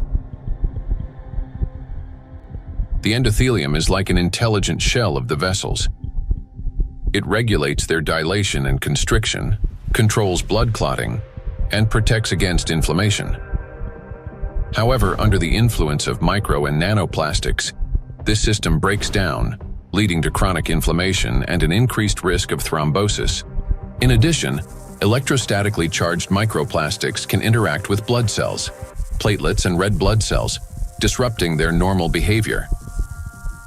Under normal conditions, red blood cells carry a negative surface charge called the zeta potential, which keeps them from sticking together and allows blood to flow freely, even through the tiniest capillaries. But when exposed to microplastics, this charge decreases. Red blood cells begin to clump together, blood viscosity rises, and clot formation starts. As a result, clots appear in the vessels, obstructing blood flow, which is especially dangerous for the brain, heart, and eyes. This consequently increases the risk of chronic fatigue, vision disorders, hypertension, heart attack, and stroke. Nanoplastics interact with cell membranes. Positively charged nanoparticles are strongly attracted to negatively charged components, leading to disruption of membrane integrity, for example, in red blood cells, platelets, and endothelial cells. Micro and nanoplastics induce the development of cancer. The rise in cancer rates worldwide is absolutely frightening. I think it's very legitimate to call it an epidemic. The statistics are sobering. The World Health Organization estimated that in 2020, worldwide there was about 18.1 million new cases of cancer, whereas in 2022, just 2 years later, it's gone from 18.1 million up to nearly 20 million. And in fact, according to the World Health Organization, if this trend continues, by 2050, worldwide there's going to be 33 to 35 million new cases of cancer, truly an epidemic and truly a real major health issue affecting every single person everywhere in the world. So yes, that's a huge problem. For a long time, cancer was considered a disease of old age, the result of accumulated DNA mutations, weakened immunity, and years of exposure to carcinogens. But today, because of nanoplastic exposure, mutations can begin to build up in the body at much earlier stages of life. There's an increased rate of cancer worldwide in children and also in people much younger than I used to see. So what's going on now is that we're having a rise in people getting cancer, children, young adults, and it's probably not due to smoking or alcohol or anything. There seems to be something else, something in the environment that is causing this cancer at an alarming rate, and it's getting worse. So a very serious problem, yes. And again, one of the possibilities that could be accounting for this, we'll be talking more about it, is indeed nanoplastics. We observe in the last 30 years that in some countries, we observe early onset cancerogenesis, so that tumors are diagnosed more early than previously. So that things like colorectal cancer are observed earlier and diagnosed earlier than 30 years ago in average. A key role in tumor development may be played by mitochondrial dysfunction, caused by exposure to nanoplastics. This happens through the accumulation of mutations in mitochondrial DNA and the disruption of normal cell death mechanisms, which together reduce the body's ability to eliminate damaged cells and increase the likelihood of these cells transforming into tumor cells. So these tumor cells are very aggressive, and normally they don't take anything up which they cannot use. So, I mean, what could happen? I mean, this is hypothetically that they can produce some energy out of these plastics, or somehow some pathways are activated which are helping the cells to to move faster. That could be. So we need to investigate that. So it's a very important question, and we are basically on that to find out what happens mechanistically in those cells, that they can use plastics to facilitate their migratory potential. Nanoplastics increase levels of reactive oxygen species in organ cells and tissues, causing oxidative stress that accelerates the growth of cancer cells, helps them spread to other tissues, stimulates formation of new blood vessels, enhances inflammation, and weakens the immune system. Moreover, the high level of oxidative stress caused by electrostatically charged nanoplastics promotes the survival of tumor cells and reduces their sensitivity to therapy, making malignant cells more aggressive. Anything that damages the normal cell DNA that is responsible for the growth and division of cells, that damage can contribute to that cell becoming malignant, growing and dividing and spreading uncontrollably. That's what cancer is. And that is certainly a concern about the effect of nanoplastics. And then above and beyond that, because nanoplastics affect so much of the cell's function, the oxygenation, the ability of a cell to function, above and beyond that, I'm concerned as a doctor that treats cancer that nanoplastics may be reducing the effectiveness of our cancer treatments. I'm a physician that treats cancer with radiation therapy, so I am concerned about nanoparticles adversely affecting the use of radiation therapy to control cancer. And there's actually been some preclinical research on this that does suggest that the nanoparticles, and certainly contributed to by the typical negative charge that they have, in addition to adversely affecting cells, can actually reduce the effectiveness of radiation therapy. There's certainly a significant theoretical reason to believe that the nanoparticles may reduce the effectiveness of cancer treatments, not only my modality of radiation therapy, but certainly I have the same concern about it reducing the effectiveness of chemotherapy or other systemic treatments or immunotherapy. Research by the Medical University of Vienna has shown that micro and nanoplastic particles remain inside cells far longer than previously believed, as they are passed on to newly formed cells during division. In addition, there are also early indications that these plastic particles may play a role in tumor metastasis. So that's one of the problems, that the tumor grows very quickly and then also disseminates. And what we observed is that these particles are kept by the cells even after cell division, and then they are helping the cells to migrate quicker, so they can move quicker. And that's a property which we also observe in tumor cells when they are in the body, so that they can move to other places and even metastasize. And so we have to assume that also in the body, that these tumor cells can basically use those plastics to proliferate and move around in the body.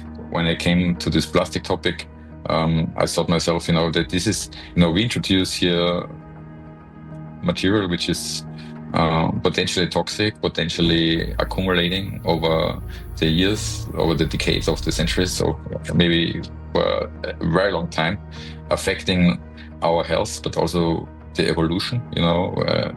I not only mean the cancer evolution of how cancers originate, but even the evolution of new species and the evolution of the whole ecosystems.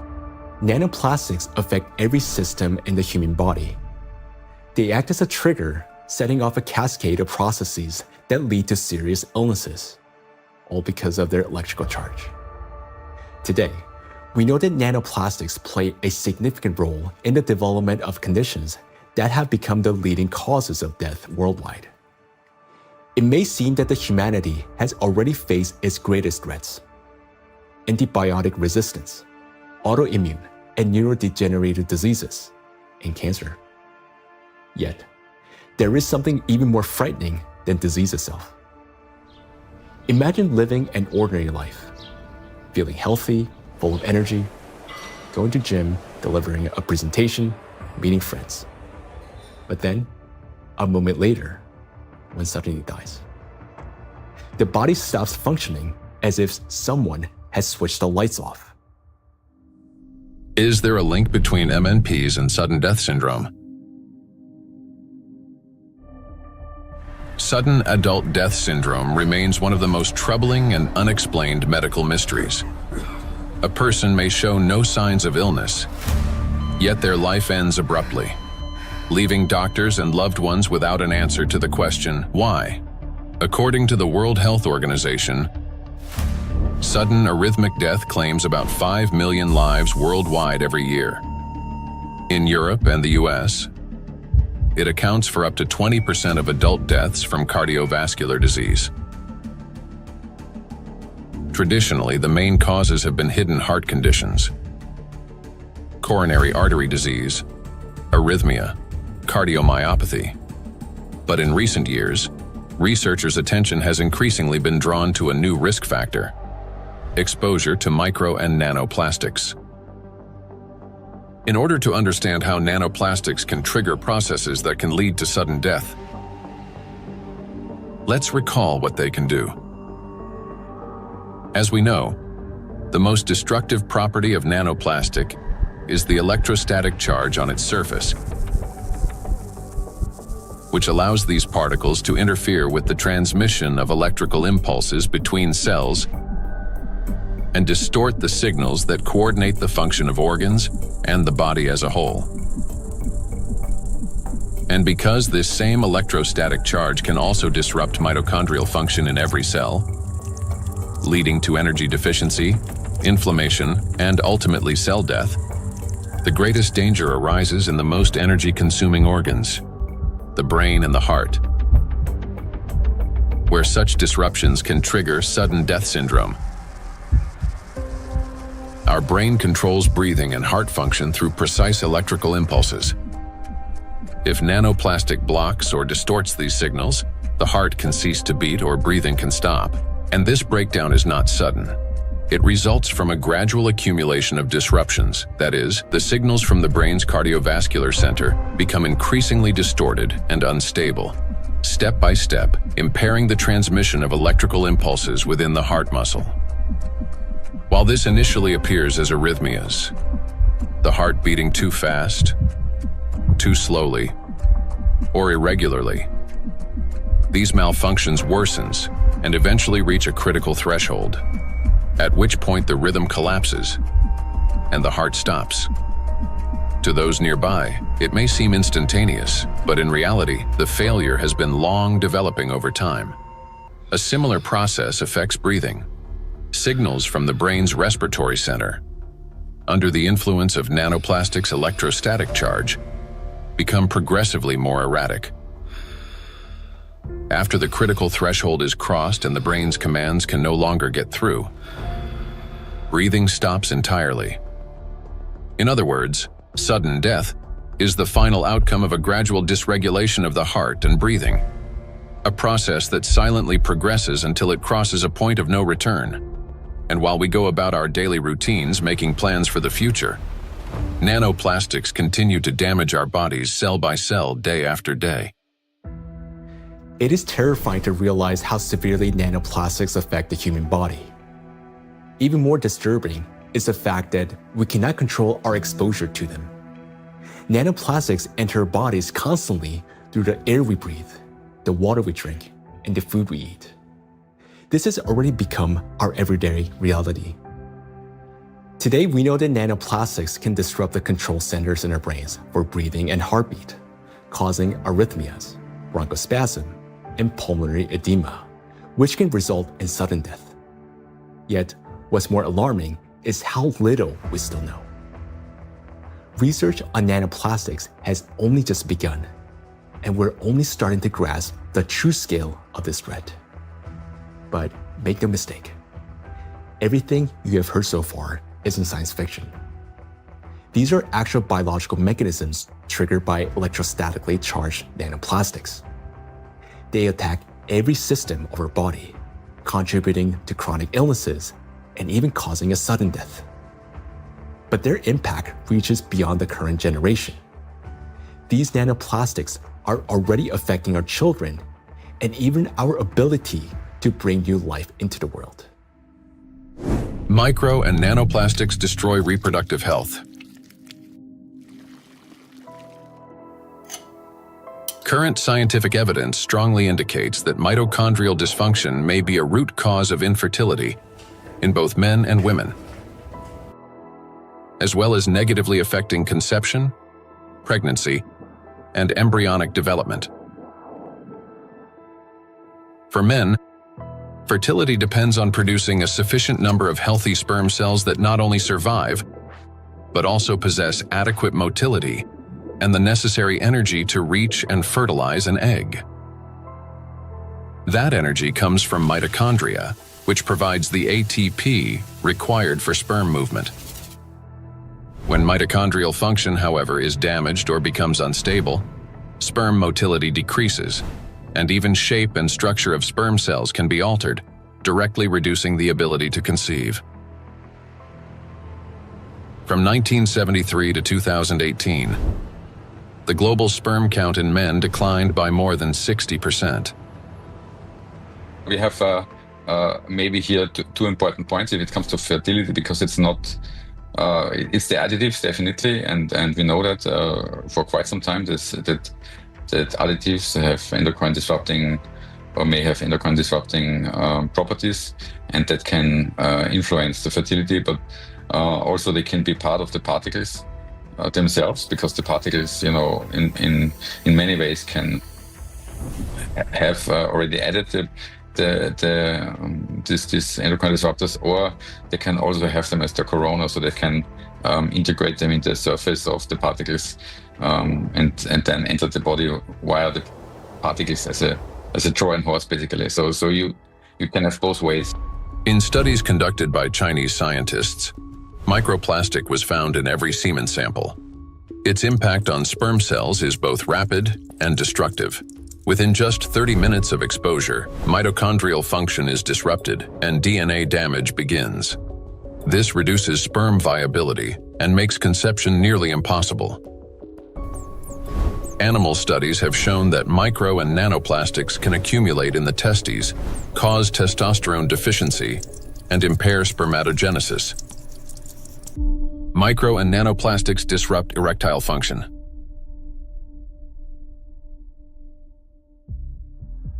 Insufficient testosterone production can lead to infertility, reduced libido, erectile dysfunction, and in adolescence, delayed sexual development. Producing testosterone requires large amounts of energy in the form of ATP. Even small amounts of electrostatically charged nanoplastic entering the mitochondria can disrupt their function and decrease ATP production. This, in turn, can lower testosterone levels by 60 to 70%. Such a drop impairs blood flow in the corpora cavernosa, the structures of the penis responsible for erection. As a result, this leads to erectile dysfunction and ultimately to impotence. In addition, electrostatically charged nanoplastic interferes with nerve impulse transmission, which means that even in a state of sexual arousal, an erection does not occur. This has been confirmed by research from Anhui Medical University in China. In animals with chronic microplastic intoxication, erectile function was impaired after just 1 month. Results of a national study in Japan showed that erectile function and sexual activity are declining among the younger generation. Every third man in Japan, which is about 14 million individuals, suffers from erectile dysfunction. Moreover, young Japanese men, particularly those aged 20 to 24, exhibited decreased sexual desire, weak erections, difficulty reaching orgasm, and low levels of sexual satisfaction. In fact, the prevalence of erectile dysfunction in the 20 to 24 age group was 26.6%, which is almost equal to the 27.8% observed in men aged 50 to 54. This alarming trend is not confined to Japan only. Global research confirms that symptoms of erectile dysfunction affect up to 75% of men worldwide, showing that this condition is widespread and can impact men of any age in any region. In 1995, more than 152 million men worldwide suffered from erectile dysfunction. According to scientists' estimates, within 30 years, this number will approximately double. So think about it. If just one signal fails, the movement will not occur, a thought will not form, and an emotion will not arise. The same is true even for the most intimate aspect of human life. Everything depends on the precise coordination between neural and vascular connections. And it is this delicate connection that charged nanoplastics disrupt. Erectile dysfunction is no longer a rare condition. It has become a widespread reality, with symptoms now observed in 75% of men worldwide. Imagine jumping with a parachute that has 75% chance of not opening. Would you take that leap? That's how most of men feel today. The situation with female fertility is no less alarming. A 2025 study revealed the presence of microplastic particles in the follicular fluid of ovaries in 14 out of 18 women, with an average of more than 2,000 particles per milliliter. These data indicate that micro and nanoplastic particles can cross the blood follicle barrier. After entering the ovaries, micro and nanoplastic particles affect the egg cell and disrupt key mechanisms essential to the health of the female reproductive system. One of the most critical of these mechanisms is mitochondrial function. Each egg cell contains between 100,000 and 600,000 mitochondria, and the energy they produce is vital at every stage, from egg cell formation and maturation to fertilization, and the subsequent growth and development of embryonic tissues. Mitochondrial dysfunction caused by exposure to nanoplastics can impair egg cell maturation, reduce the likelihood of successful fertilization, and even lead to developmental arrest of the embryo. Accumulation of nanoplastics in reproductive organs can be one of the main causes of infertility. According to the World Health Organization, today, about 17.5% of adults, that is, about 1 in 6 people in the world, face infertility.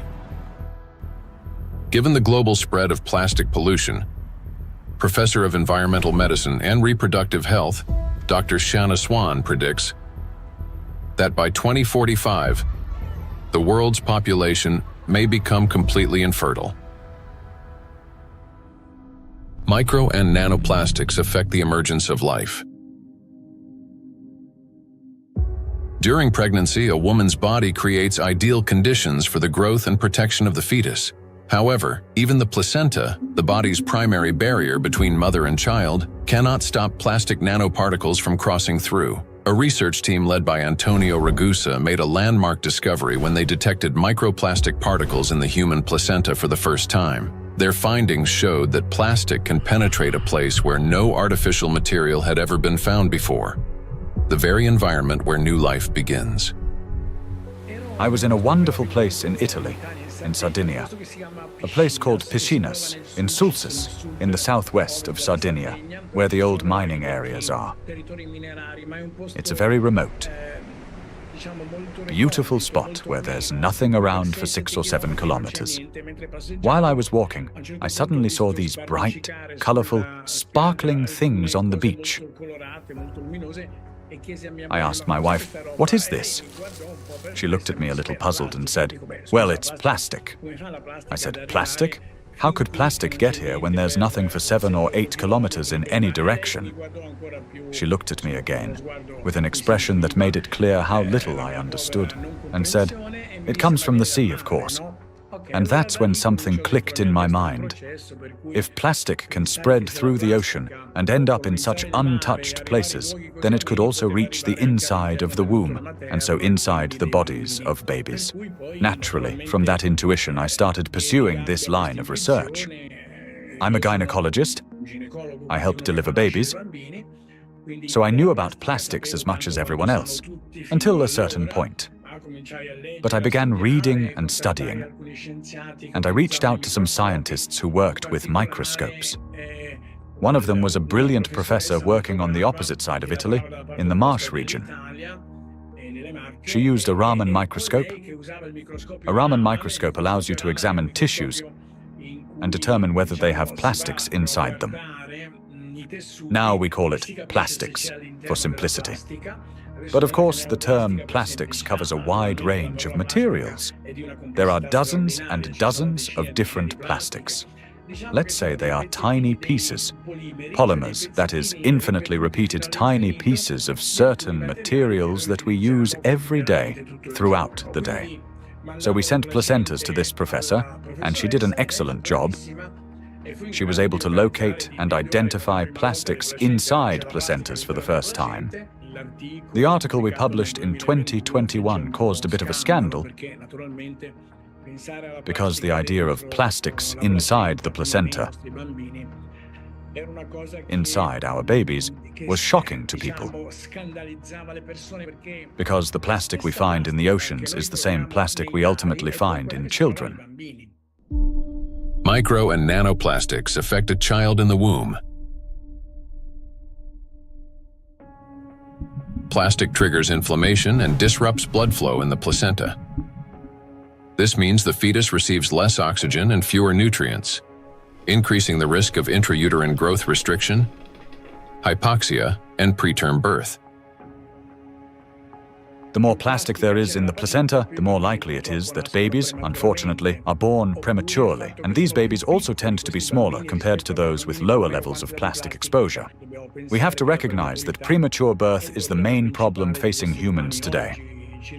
In Italy, it's about 7%. In the United States, where the healthcare system is clearly less effective than Italy's, 12% of babies are born prematurely. So, in this sense, an increase in this number would mean an even greater burden for humanity, biologically, for families, and for everyone involved, and of course, economically, for those who care about costs. We know that these particles can be taken up by these particles going through the placenta and then being found in the embryo, and therefore indicating that already in very early life we have an exposure also to the embryo. The electrostatic charge carried by nanoplastics is especially dangerous in embryonic tissues, where even minor disruptions can lead to developmental abnormalities. In other words, nanoplastics begin harming the child's body even at the very earliest stages of its formation. Over the past 2 decades, physicians have documented an alarming increase in congenital birth defects. For instance, Chinese researchers have found that in China, the rate of such defects has nearly tripled. Similar trends have been observed in other countries. One of the fastest-growing congenital abnormalities in newborns is gastroschisis, a defect of the anterior abdominal wall in which loops of the intestine and sometimes other organs protrude through an opening in the abdominal cavity. The prevalence of this defect has increased over the past 3 decades. For instance, in the United States between 1995 and 2012, the percentage increase in gastroschisis ranged from 68% to 263%. An increasing number of children are also being born with hypospadias, a condition in which the urethral opening in boys is located in an abnormal position. In the United States, the incidence of hypospadias has risen by approximately 17% over the past 20 years. A recent growing number of cases involving congenital heart defects, Down syndrome, and other developmental anomalies have also been reported. Impact of micro and nanoplastics on children after birth. After birth, children continue to be exposed to micro and nanoplastic particles. Plastic baby bottles, food packaging, and toys are all sources of contamination. When a baby bottle containing warm water is shaken, up to 16 million microplastic particles per liter can be released. Hot water and sterilization further accelerate this process. As a result, infants are exposed daily to millions of microplastic particles and trillions of nanoplastics. Scientists have even detected microplastic in human breast milk. Research has shown that nearly 40% of breast milk samples, one of the most essential sources of infant nutrition, already contain hazardous plastic microparticles. Due to their higher metabolic rate and breathing frequency, children take in more air, water, and food per unit of body weight than adults. Consequently, at the same level of environmental contamination, their bodies absorb higher doses of microplastic. Moreover, the protective barriers in a child's body are not yet fully developed. This means plastic particles can penetrate tissues more easily and accumulate at higher concentrations. For example, in children under 2 years of age, the ethmoid bone is not yet fully formed, and its openings are wider, allowing plastic particles to pass more easily through the olfactory nerves directly into the brain. Plastic is an infiltrator, and it's mainly children who are affected by it. In our scientific article that drew a lot of attention and was widely cited, we called them cyborg babies, meaning babies who are made of organic material, but also inorganic material like plastic. These babies are smaller. They generally have smaller brains, and very few end up with lower levels of plastic in their bodies. They're not completely free of it, since plastic is everywhere, but with lower levels of plastic. Because of the electrostatic charge of micro and nanoplastic particles, as well as the presence of bisphenols and phthalates, the endocrine and reproductive systems of children are particularly vulnerable. These substances interfere with the formation and development of the reproductive organs, potentially leading to infertility later in life. Given scientific projections that by 2045 humanity could face widespread infertility, children born after 2020 may have a high likelihood of being unable to conceive their own offspring. I have 2 little daughters, and for me personally, everything we have just heard is terrifying. The truth is that we still don't fully understand the catastrophic consequences of our children being exposed to micro nanoplastics. Or, as Dr. Ragusa put it, they have become cyborg children. We're only beginning to grasp the full scale of this reality. And it is truly heartbreaking to look at small children and realize that they may never be able to have children of their own. Not to mention that their lives are already at risk today. The immune system is also at risk. In early childhood, it is still learning to distinguish between friends and foes. Exposure to microplastics can disrupt this process, increasing the risk of allergies, eczema, food intolerances, and even autoimmune diseases. But it also has long-term consequences by which cell programming determines diseases that will then manifest themselves when a person reaches adulthood. That is, at 40 or 50 years of age. And these are diseases that are currently overwhelming, if not outright damaging, our world. They're the so-called non-communicable diseases: obesity, hypertension, diabetes, and metabolic syndrome. A child's brain is especially vulnerable in the first years of life, a critical period of rapid nervous system development when neurons are formed and complex neural connections are established. However, electrostatically charged nanoplastic can interfere with these delicate processes by inducing inflammation, damaging immature nerve cells, and impeding their development. As a result, memory, attention, and learning abilities may be impaired, and emotional instability can arise. Over time, this may manifest as anxiety, learning difficulties, and episodes of aggression. In addition, studies indicate a potential link between exposure to micro and nanoplastic and the development of autism spectrum disorders. Given the breadth of damage that electrostatically charged micro and nanoplastics can inflict on the human body, the scientific community may need to examine their possible role in the rapid rise of autism more closely. For me as a father, it is heartbreaking to realize how truly defenseless our children are. Micro and nanoplastics start affecting them from the very moment of conception, persist throughout fetal development, and continue their impact after birth. Unfortunately, the illnesses that we have already discussed are not the only conditions that micro and nanoplastics can trigger in children.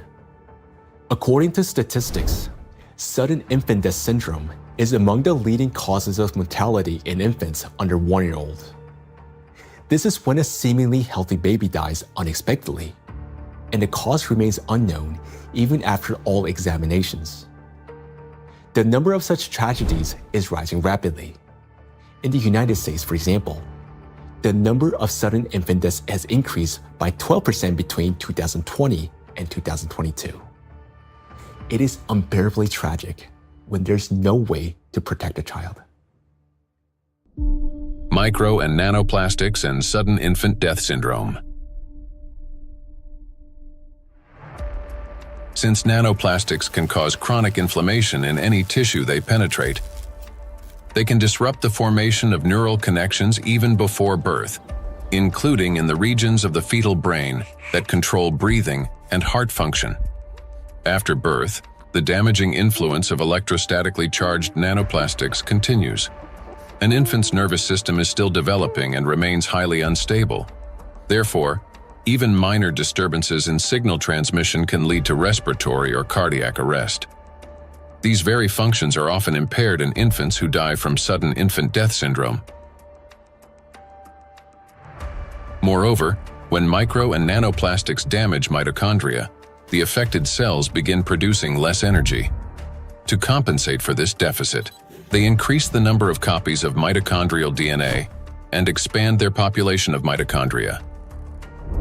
Studies have shown that children who died from sudden infant death syndrome had a significantly higher number of mitochondrial DNA copies in their cerebral cortex compared with control groups, suggesting that this number may serve as a biomarker in cases of sudden infant death syndrome.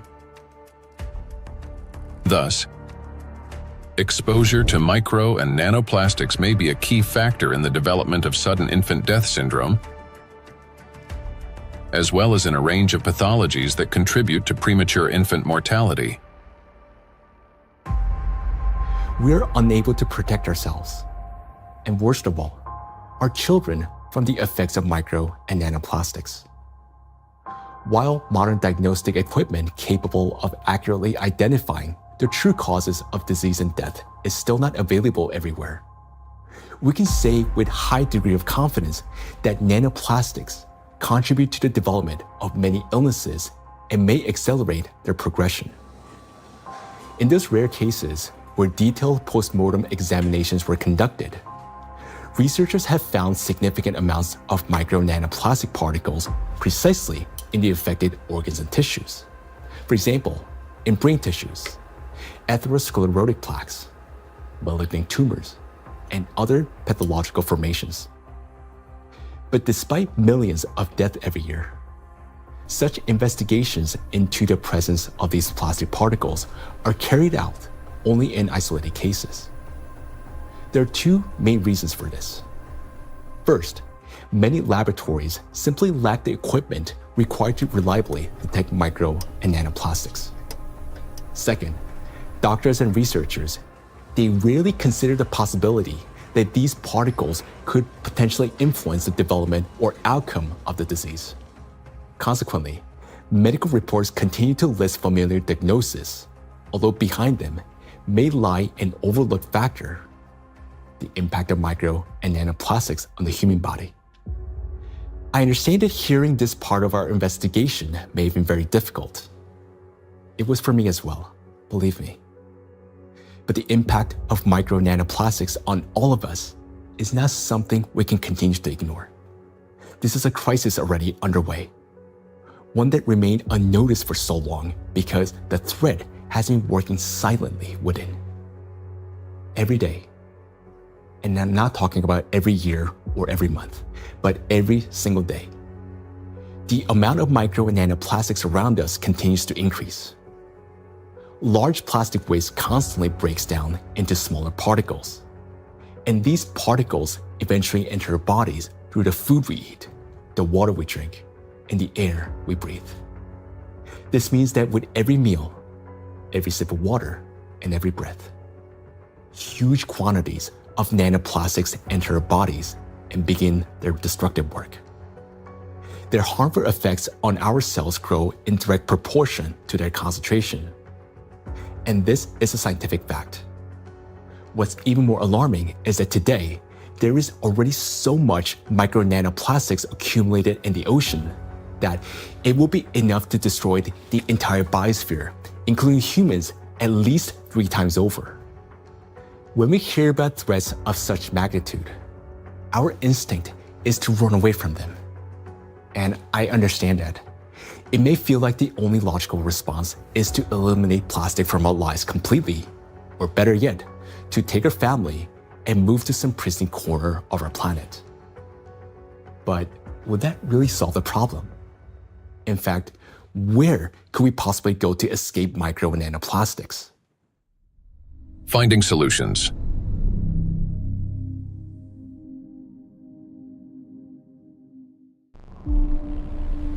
Exclusion zones.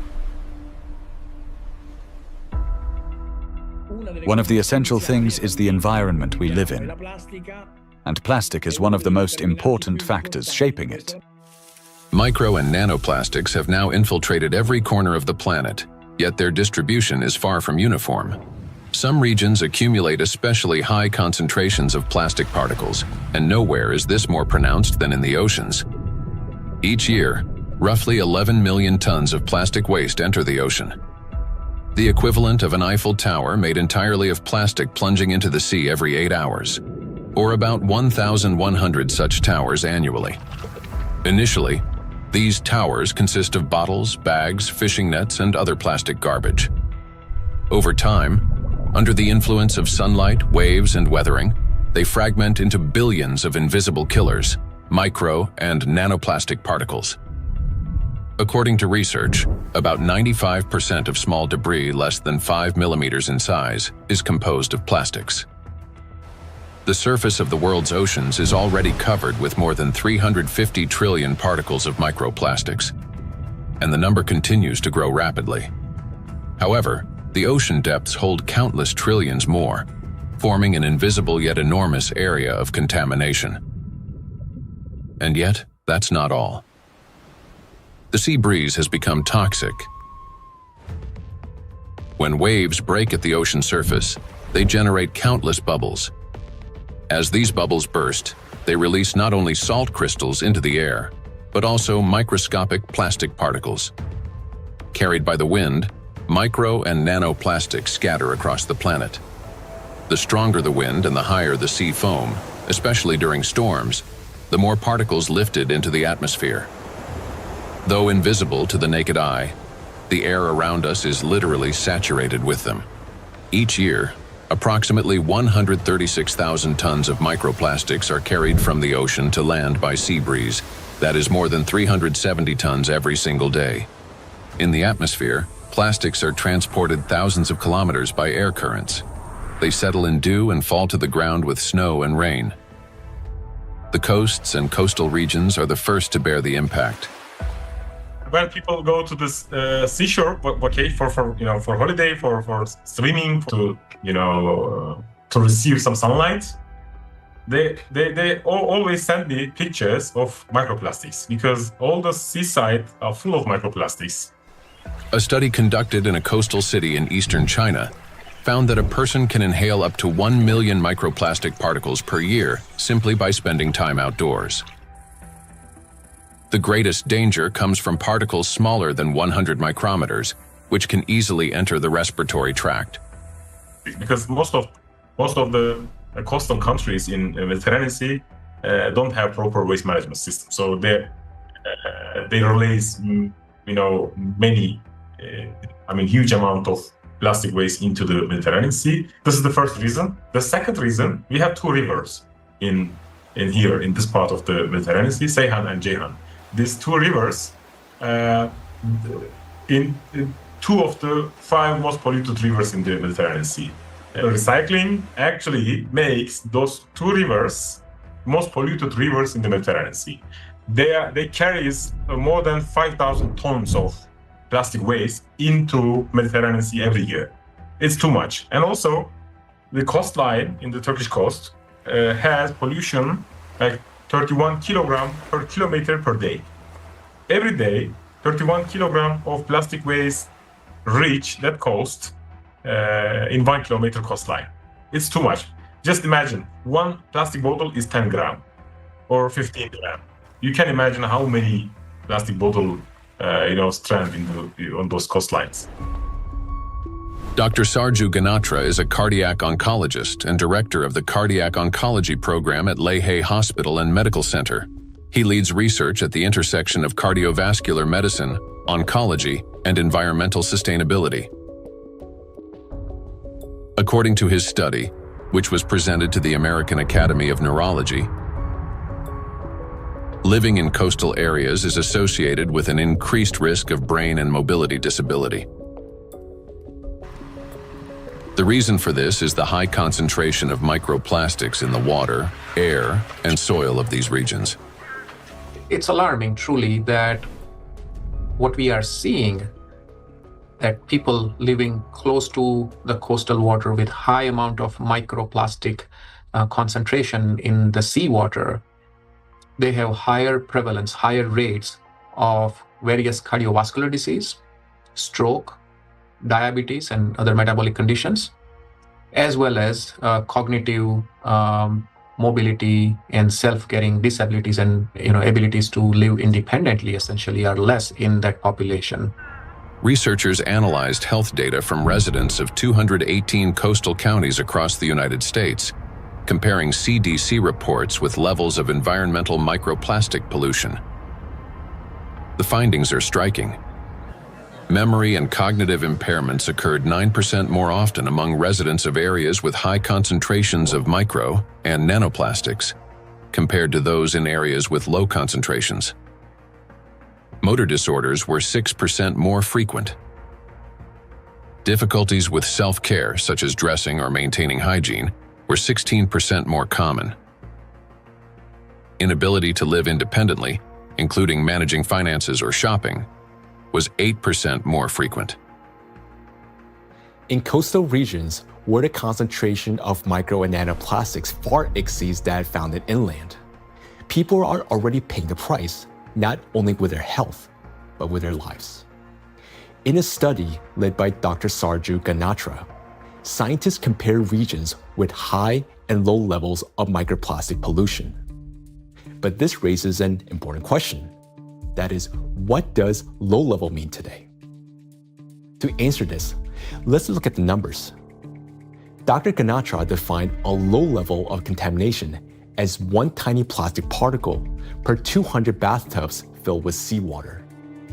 At first glance, that might sound negligible. But when that single particle breaks down into nanoscale fragments, the number of particles increases not by tens or hundreds, but by millions of times. Let's consider a simple calculation.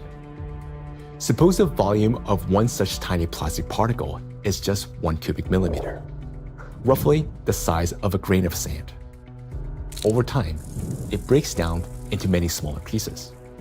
Now, if we assume that this single microparticle disintegrates into fragments about 100 nanometers in diameter, that would generate about 1 trillion particles. And if their size decreases to 10 nanometers, the number would skyrocket to 10 to the 15th, or 1 quadrillion nanoparticles, all from a single microparticle. So what does this mean in practice?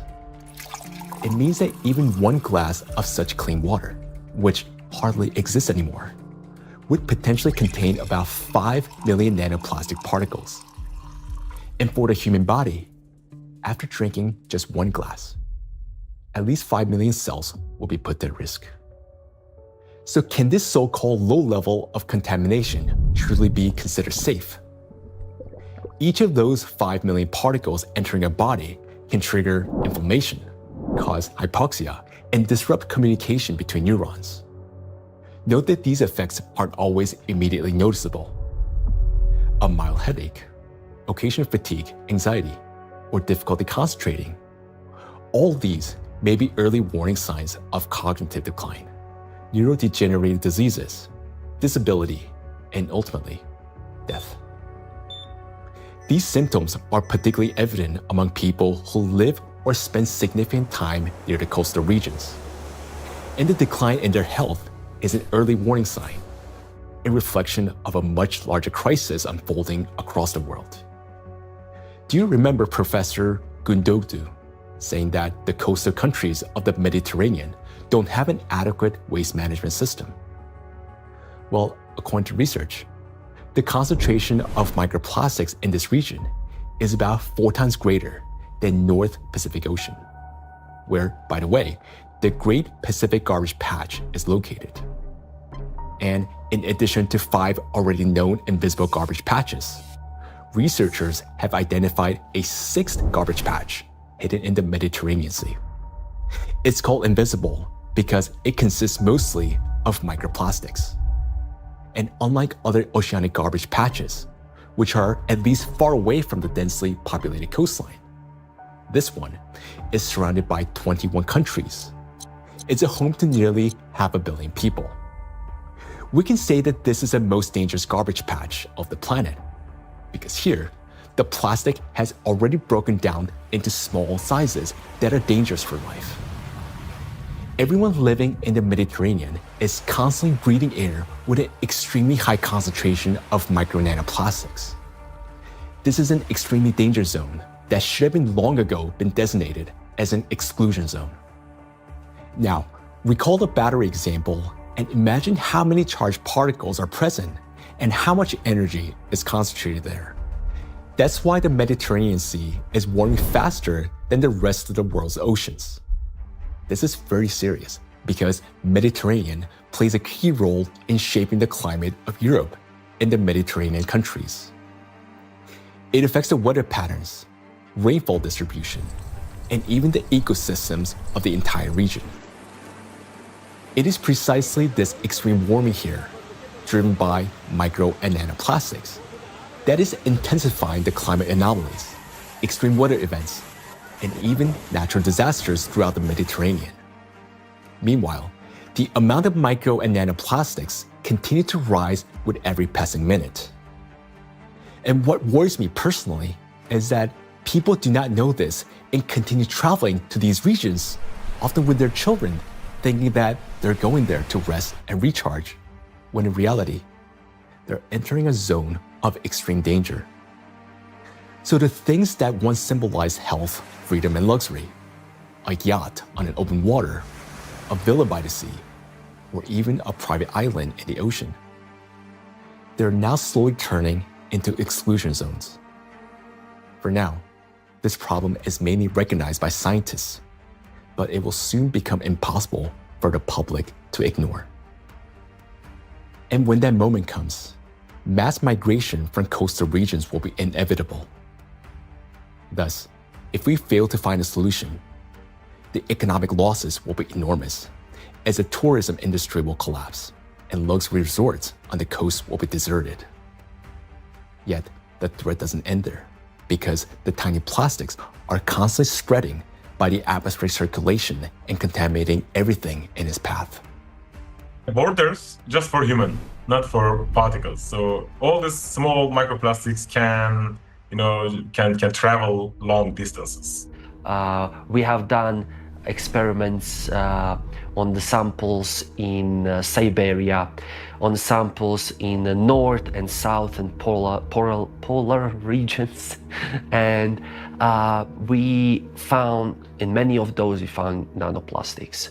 So most of the areas that are considered pristine are at least episodically polluted by nanoplastics via air.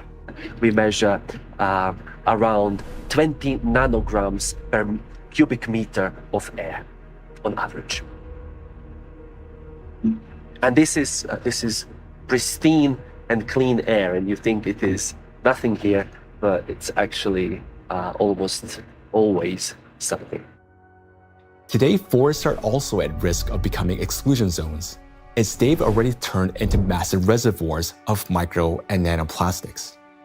I understand that our instinct, especially as parents, is to search for cleaner and safer places like coastlines and forests where the air feels fresher. But the paradox is that these very places have already become some of the most dangerous environments for human life. Let me give you an example. In a large city, an adult may inhale up to 106,000 microplastic particles during a 2-hour walk. Yet, in areas near the bodies of water, that number far exceeds that, and those 2 hours may be enough to trigger a cascade of diseases, whereas for some individual, a fatal outcome. It is important to understand that when a single micro or nanoplastic particles enters a cell, it destroys more than just that one cell. After the cell dies, the plastic particle is not eliminated from the body. It continues to move throughout the body, damaging other cells and triggering a chain reaction of destruction. This process is endless because plastics, as we know, can recharge and retain electric charge. The more microplastics enter a body, the faster this destruction spreads cell after cell, organ after organ.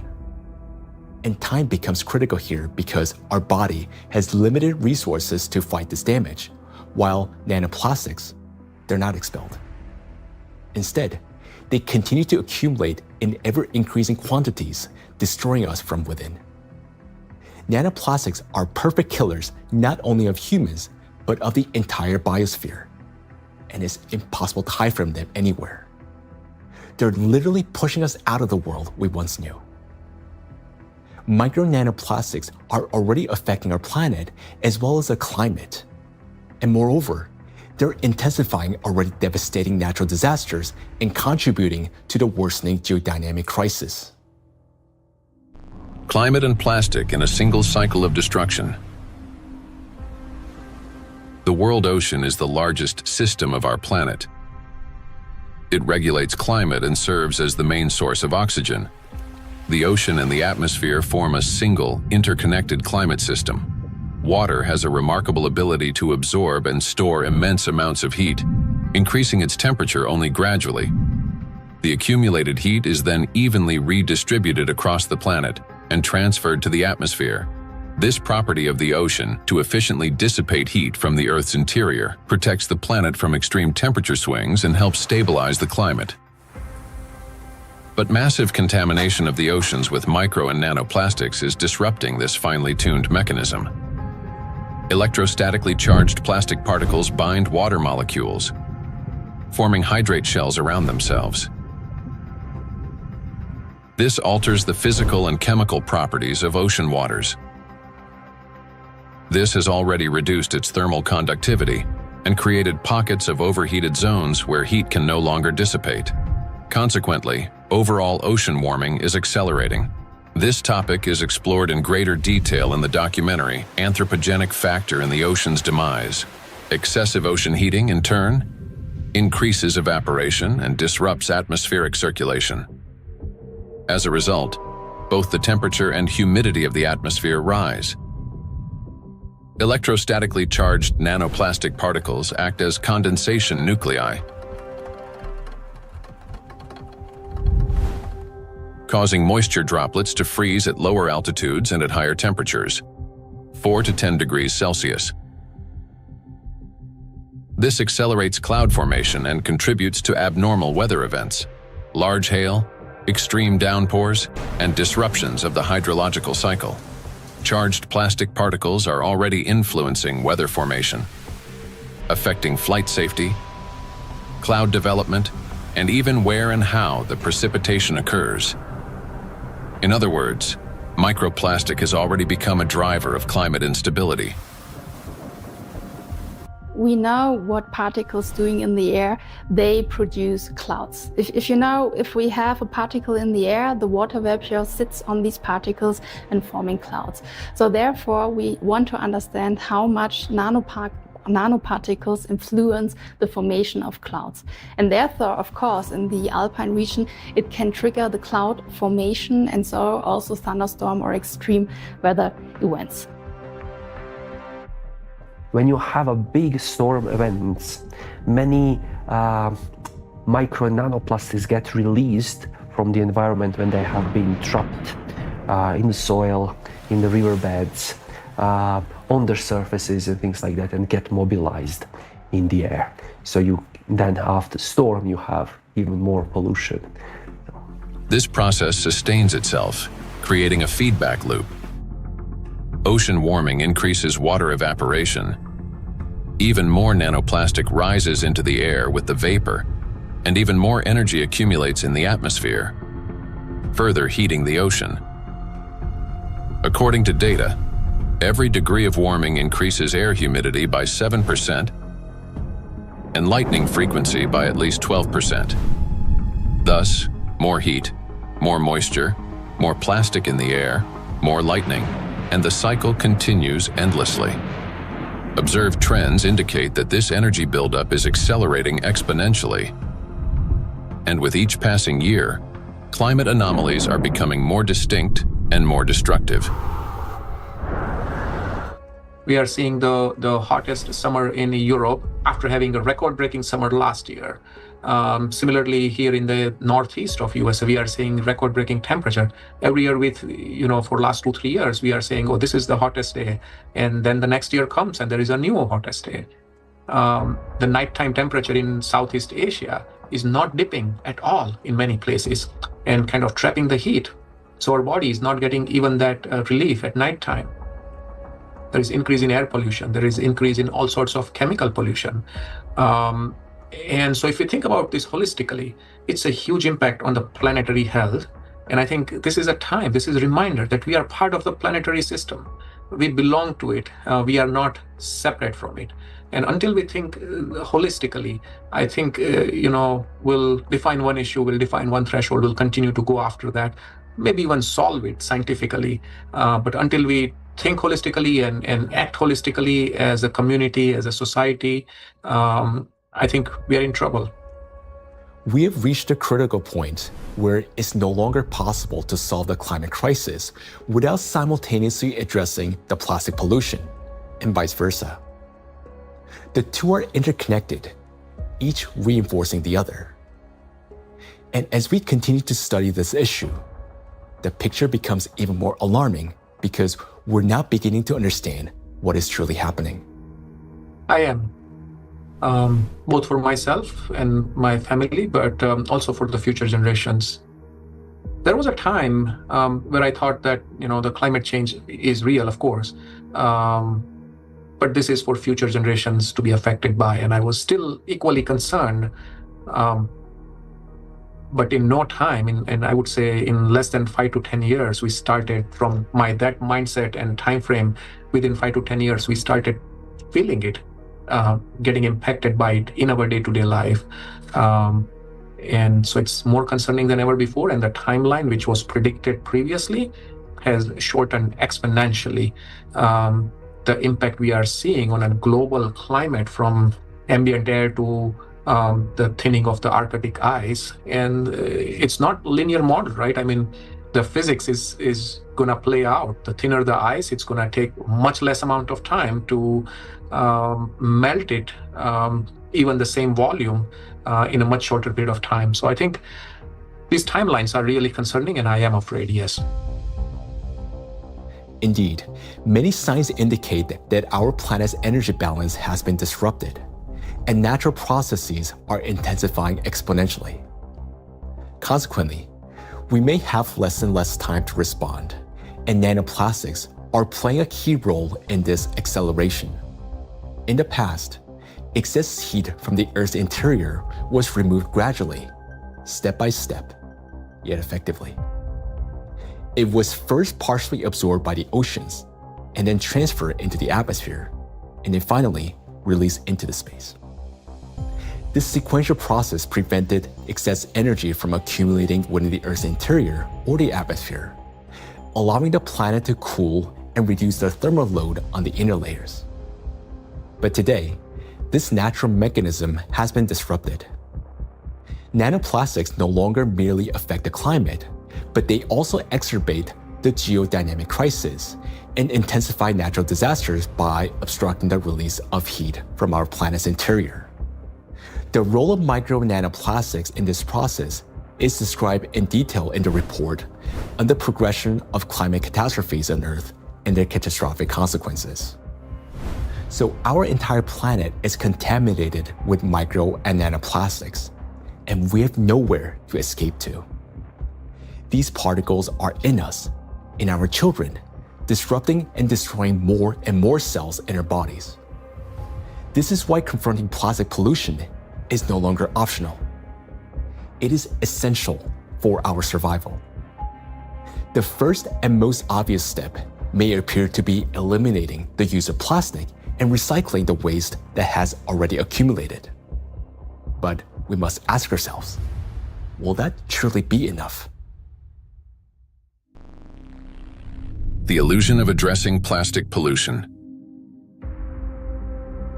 Even if we were to stop plastic production today, even if the last plastic bottle we discard today, it's going to last there in our oceans for at least 400 plus years. And then the journey of micro nanoplastic begins. And so we have a poster in our cafeteria where we say that, you may not see your grandkids or great-great-great-grandkids, but I will, saying the plastic bottle. And I think that's true. If we look at the scale of plastic pollution in the oceans, it becomes clear that a complete cleanup can take millennia. Today, the world ocean contains about 200 million tons of plastic waste. Meanwhile, every year, around 20,000 tons are extracted. That's less than 1/100th of 1%, a negligible fraction compared to the existing volume. At this rate, fully cleaning the ocean would take about 10,000 years. And that's only if we stopped all plastic entering the ocean starting today. Plastics are entering the environment currently at a rate that far exceeds our capacity to remove it from the environment or to mediate the wastes. Let's assume humanity achieves a technological breakthrough, invests enormous resources, and increases cleanup efficiency 5-fold.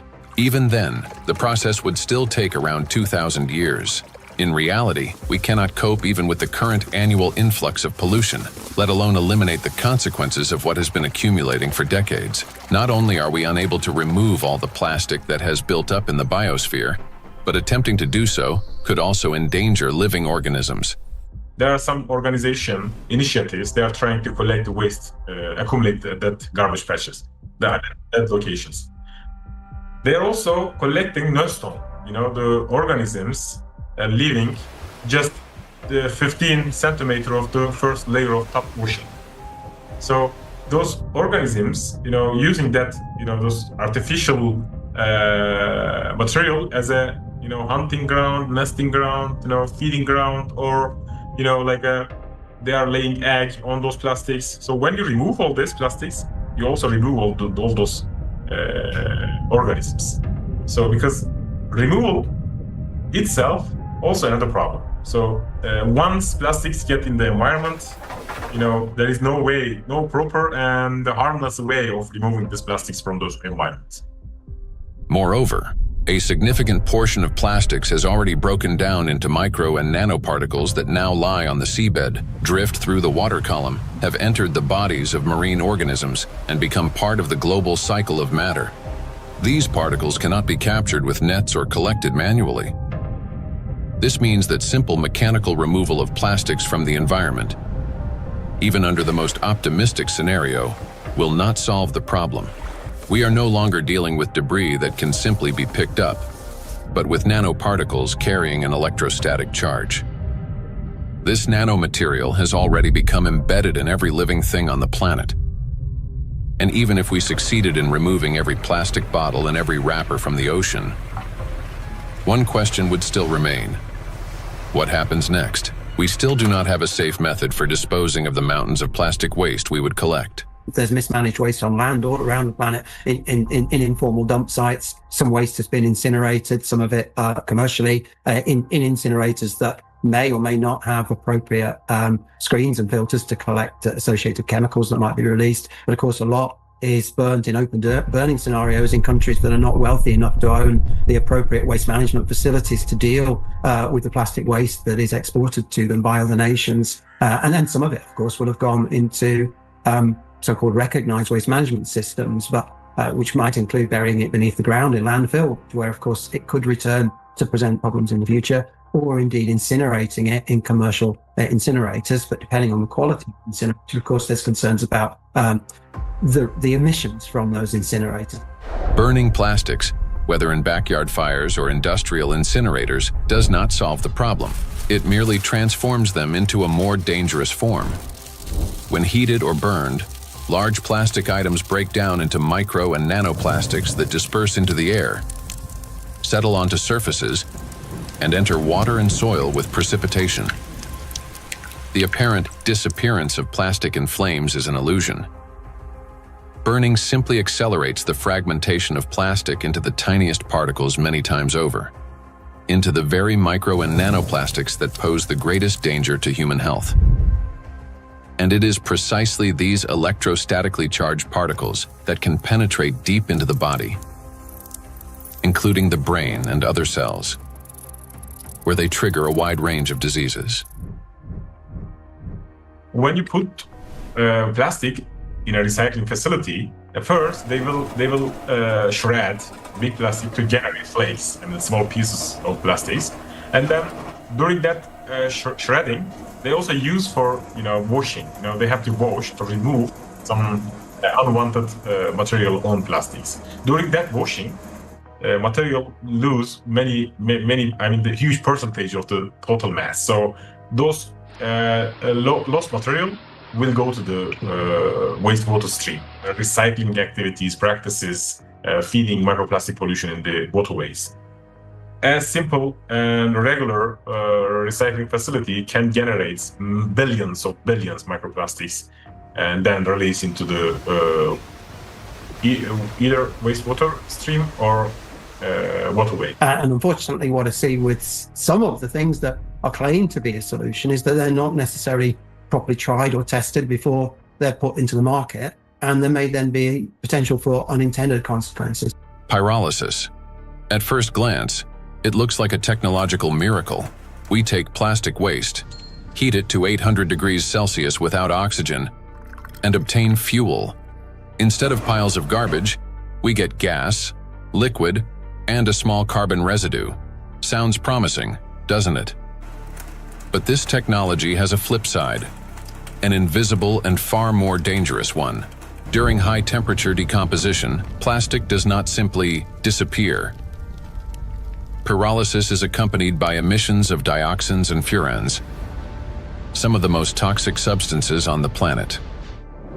They are carcinogenic, disrupt the endocrine system, and can accumulate in human tissues.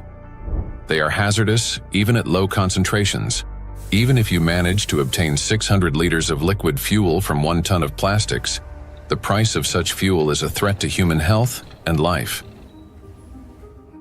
By relying on such disposal methods, we're only accelerating the transformation of plastics into an invisible, yet far more dangerous form. Let me remind you that the amount of micro and nanoplastics present in the ocean alone is already more than enough to destroy our entire biospheres, including the humankind 3 times over. Meanwhile, microplastics continue to disintegrate, generating vast amounts of nanoplastics. Recall Dr. Kenner's example.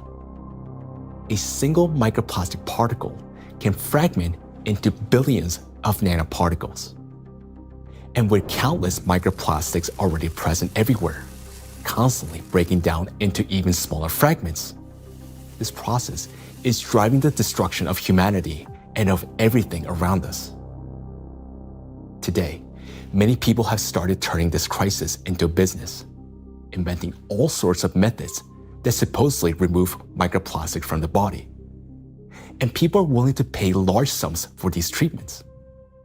But the real question is, do they actually work? False hope. Today, in healthcare and even in some scientific circles, there's growing discussion about alleged methods to cleanse the human body of microplastics.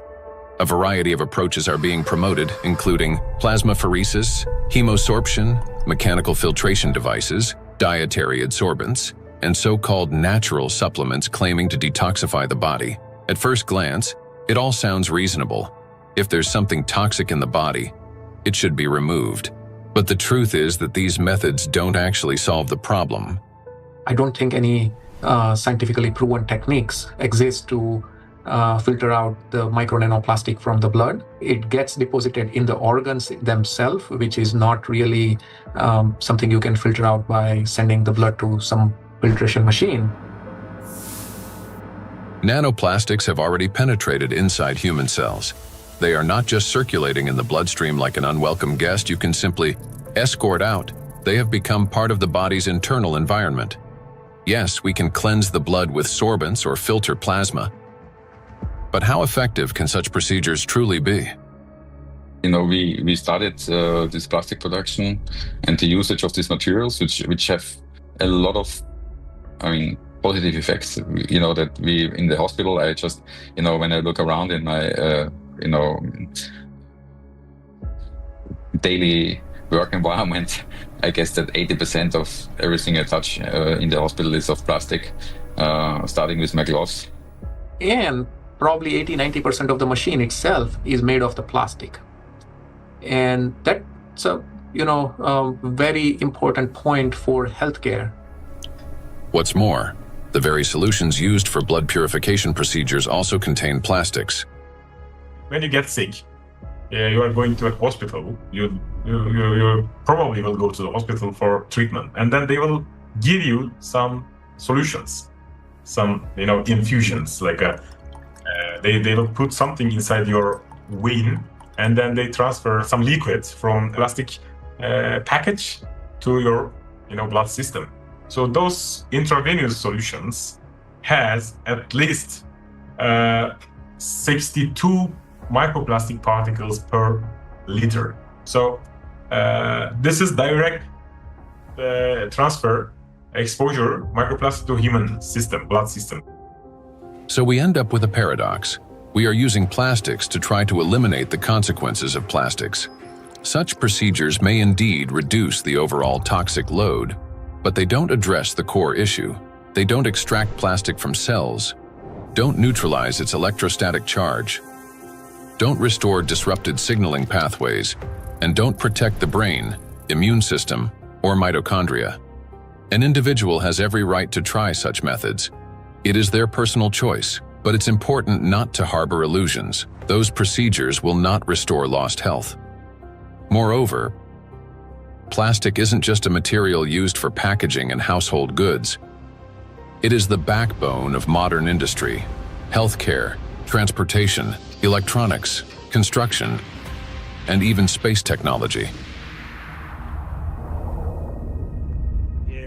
It's the second most common material on Earth after concrete, so it's extremely widespread. I think going forward, it's going to be really important that we retain the important uses of plastic, because plastics are not here the enemy. It's not a treaty about not producing plastics. It's a treaty about ending plastic pollution, not ending the production of plastics. And plastics have the potential to bring clear societal benefit. That is why the main goal today isn't to stop plastic production, but to find ways to reduce the impact of micro and nanoplastics on human health and the environment.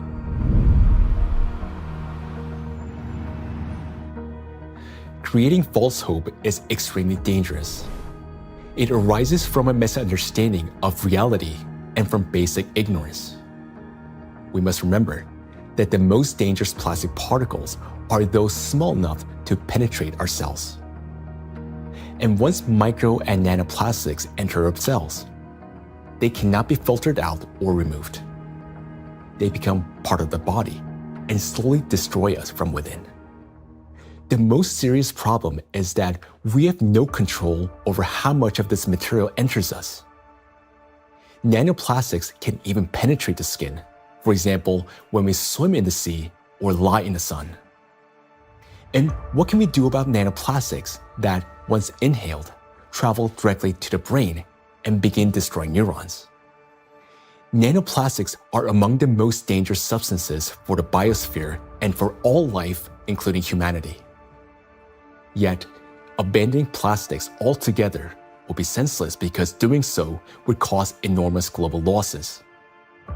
Synthetic polymers, including plastics, form the backbone of countless modern industries, from medicine and nanotechnology to flexible electronics, neuromorphic hardware for AI, aerospace structures, automotive manufacturing and construction. Their versatility, ease of shaping and processing, compatibility with other nanomaterials, and scalability have made them the foundation of our modern progress. The solution, therefore, is not to eliminate plastics, but to ensure that they no longer threaten life. And the real path forward begins with understanding precisely what makes nanoplastics so dangerous.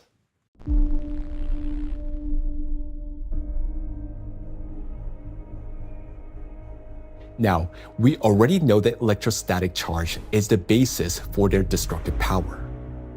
It is this charge that allows plastic particles to cling to membranes, cross biological barriers, including the brain, bind to proteins, and interfere with genetic processes. The charge transforms plastic from something inert into a tiny, yet powerful destructive force within the biosphere and humankind. Understanding this, the scientific group of ALLATRA was the first to propose a strategic direction, that is, to deprive nanoplastics of their ability to accumulate and retain electric charge. Note that countless nanoparticles exist around us, yet most do not penetrate or destroy our cells. Only plastics do because of their electrolyte behavior. Thus, if we can eliminate this property, then we can turn micro-nanoplastics into inert and harmless particles that no longer pose danger to us or to the biosphere. Now, how did the scientific group of ALLATRA come to understand this and become the first to propose a solution? The answer goes back many years and to the work of Dr. Igor Danilov, a vertebrologist and researcher who spent many years studying spinal diseases. Over 20 years ago, he was actively engaged in scientific research focused on investigating degenerative processes in intervertebral discs. His work included a comprehensive experimental and clinical study to understand morphological and biochemical changes occurring in the nucleus pulposus, intercellular substance, and cartilaginous tissue of intervertebral discs. While studying cellular processes, Dr. Danilov focused on immune regulation and pathological reactions that could trigger cell degeneration. He noted that mitochondrial dysfunction was one of the main drivers of these changes, and this insight became the starting point for investigating what might be disrupting cellular function. Dr. Danilov frequently visited specialized laboratories, and in the course of detailed analyses, he found foreign particles inside the cells, which he later identified as plastic. This discovery became a key moment in his research, as he began to analyze possible mechanisms by which plastics affect cells. Through his investigations, Igor Danilov determined that the negative impact of tiny plastic particles on cells stems precisely due to the damage they cause to mitochondria. This conclusion was based on observations that cells containing these tiny plastic particles showed clear signs of mitochondrial dysfunction, which in turn exacerbated degenerative processes. Here, Igor Danilov suggested that the ability of plastic particles to penetrate cells may be due to their electrolyte behavior. That is, the ability to accumulate and retain electrostatic charge, which allows them to form a biological shell around themselves. This property enables the plastic particles to enter cells easily, avoid detection by the immune system, cross protective biological barriers, including the blood-brain barrier, disrupt normal cell function, and provoke degeneration and cell death. On this basis, Igor Danilov proposed that to neutralize these tiny plastic particles, we must deprive them of their ability to accumulate and retain charge. He shared his findings and projections about the harmful effects of tiny plastic particles with his colleagues from various medical fields, including surgeons, oncologists, cytologists, pathologists, and geneticists, as well as with biologists and chemists. Soon after, these specialists confirmed his alarming observation that these plastic particles do accumulate in critical organs in the body, such as the brain, heart, intestines, endocrine and reproductive organs, where their presence can disrupt organ function and destroy our health. Igor Danilov's predictions were deeply concerning, especially in light of global trends, the rising production of plastics and the growing accumulation of plastic waste in oceans and ecosystems. Thus, more than 20 years ago, the scientific group of ALLATRA realized that micro and nanoplastics pose a serious threat not only to humans, but the entire biosphere. And each year, the number of these particles continues to grow, worsening the situation amid accelerating climate and geodynamic changes on the planet. The implications are far-reaching. If we can eliminate the charge from micro nanoplastics, we will not only eliminate their destructive impact on human health, but also remove the excess energy accumulating in the biosphere, the energy that currently fuels the geodynamic crisis and intensifies natural disasters. Thus, plastic would no longer act as a destabilizing factor, and many planetary threats could be mitigated at once if we can find a way to deprive nanoplastic of their ability to accumulate and retain charge. The question is, how can we achieve this? Well, let's be honest.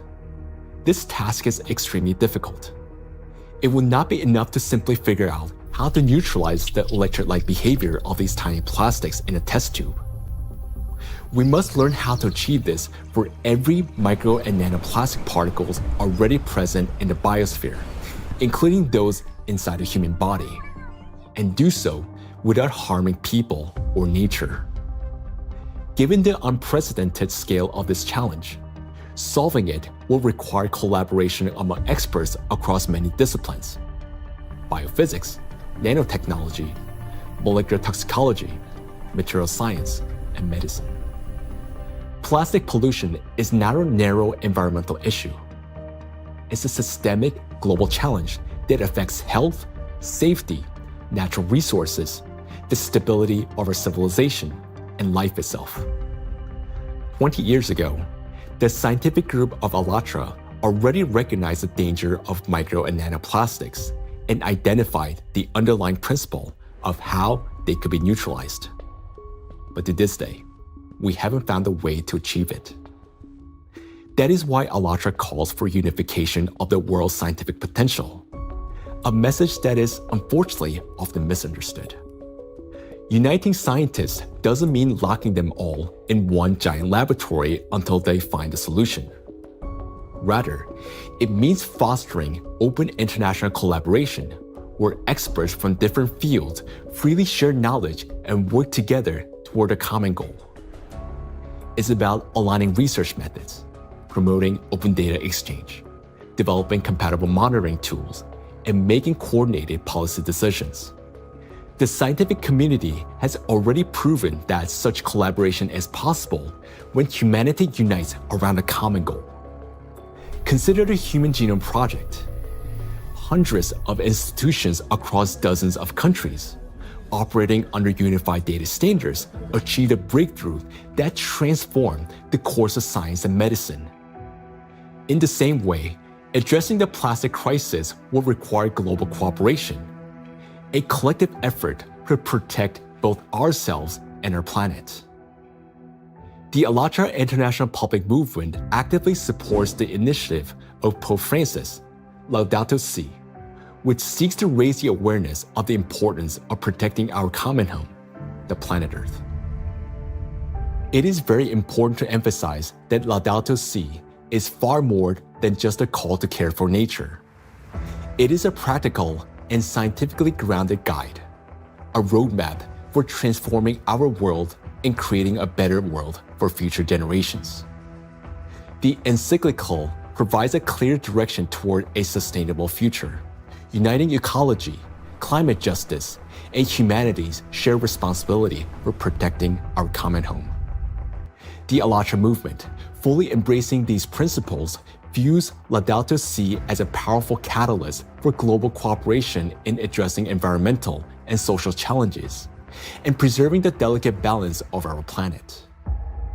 Cardinal Peter Turkson, the Chancellor of the Pontifical Academy of Sciences, is widely recognized for his dedicated work in ecology and social justice.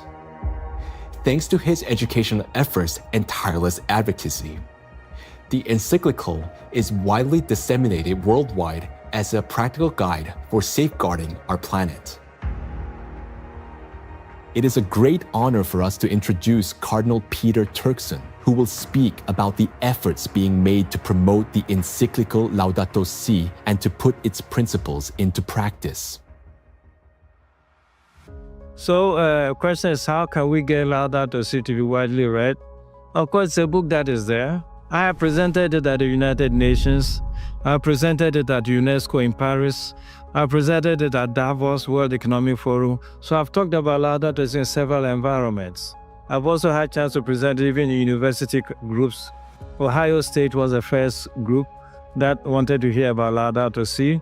And since then, I've been in Dayton, I've been in San Diego. And therefore, to get Laudato Si well known, we decided to create what we call Laudato Si Action Platform, which identified, in fact, 7 actors of Laudato Si. So churches means churches, mosques, synagogue, all places of worship, places of studies, basic university type of studies, educational centers, offices and factories. So we identified these 7 groups and say, okay, follow a team for 7 years and see what you get. Okay, all of that was to popularize the content of the encyclical Laudato Si and to encourage and enable people to put it into action or practice. So it's not just something written, but something that is actionable. And 10 years now, okay, this is 2025. Laudato Si was published in 2015. It's difficult to identify or talk about places we still have not heard of it. Personally, and from the point of view of our force, we've had occasion to kind of talk about this to different audiences and constituencies, but I still would not say that because of that it's known worldwide and by everybody and for everybody. We've tried our best and we'll continue to talk about it. And Pope Francis, to give this a big push, decided to create what they call Borgo Laudato Si. Over here in Rome, another initiative to get it known has been the development of what they call Laudato Si Diploma. There are various initiatives trying to do this. And the moment we get this established in universities, it attracts a lot of young people. And so, it becomes an occasion to spread knowledge of Laudato Si words. For its scientific and social contribution to the protection of our planet, ALLATRA received the blessing of His Holiness, Pope Francis. This spiritual encouragement to continue working toward the preservation of our planet greatly inspired the participants of ALLATRA and motivate them to pursue a deeper research into the problem of nanoplastics, a growing threat to all humanity and its future. This effort resulted in the publication of the scientific report, Nanoplastic in the Biosphere, from Molecular Impact to Planetary Crisis. And this was presented for the first time in May 2025 at the International Conference of the Centesimus Annus Pro Pontifex Foundation in the Vatican by the President of ALLATRA, Marina Ovtsinova. This documentary is based in part on that scientific report. Such fundamental study into the threat of nanoplastics became possible through the international cooperation between the scientific group of ALLATRA and the Bolivian Catholic University, San Pablo. We are a research team from the Bolivian Catholic University, San Pablo in Cochabamba. Our work seeks to understand how micro and nanoplastics circulate through our environmental matrices, how they interact with other pollutants, and what implications this has for human health and the biosphere. As part of the academic cooperation between the Bolivian Catholic University, San Pablo, and ALLATRA, we jointly prepared the report, Nanoplastics in the Biosphere, From Molecular Impact to Planetary Crisis.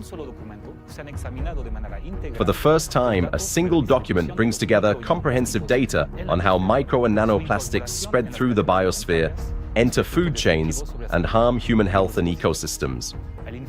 The report is the result of an extensive interdisciplinary analysis that encompasses ecological, climatic, medical, physical, and chemical aspects of the harmful impact that micro and nanoplastics exert on the biosphere and human health.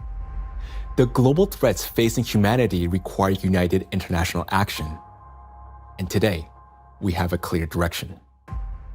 Thanks to the scientific group of ALLATRA, we not only recognize a problem, but understand its underlying physical nature, the electric charge that gives nanoplastics their destructive power. By addressing this cause, that is, by removing that charge and disarming the killer, we can give the biosphere and ourselves a chance to prevail.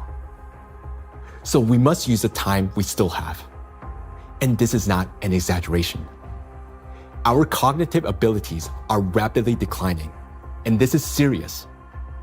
It is a result of nanoplastics accumulating in our brains. You may already notice it in yourself and those close to you.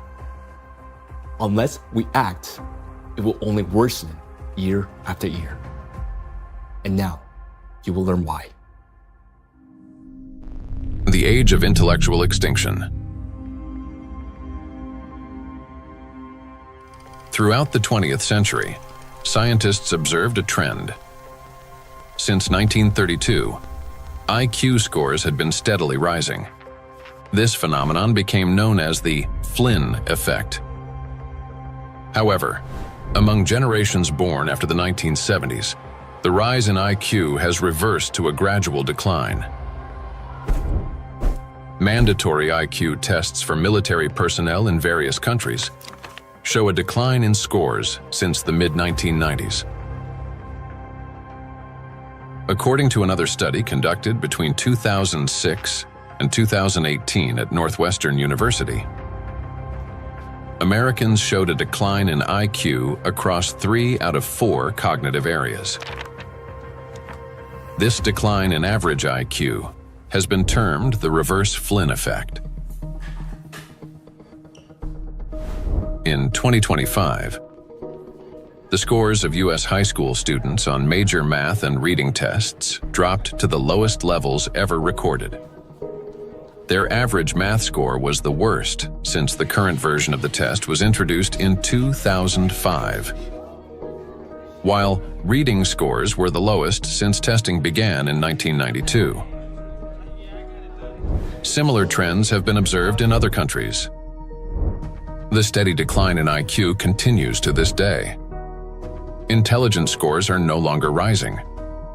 They're slowly, but surely falling. But what lies behind this troubling trend? One important correlation stands out. The decline in average IQ coincides with the exponential rise in plastic production and pollution. Take a look at the graphs.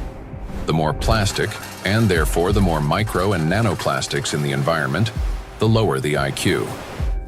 This shows a clear link between increasing the amount of plastics and declining cognitive abilities. And that is deeply alarming. This isn't just a statistical correlation. As plastic production has skyrocketed, our daily exposure to micro and nanoplastics has risen with it. Charged plastic particles can easily pass through biological barriers, including the blood-brain barrier.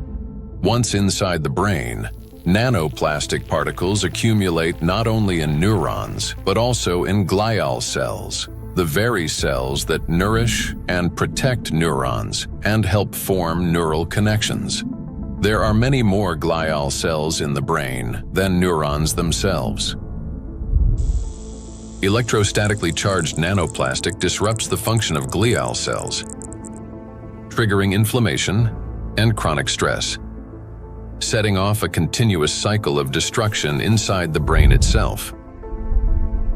For the brain, chronic stress and inflammation are like a computer running on a critically low battery.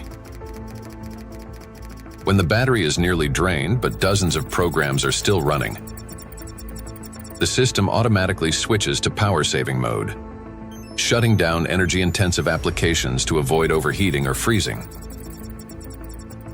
Our brain works in a similar way. When stress and inflammation reach a critical point, the brain, like a computer, will eventually shut down its most energy-demanding regions to survive and conserve energy.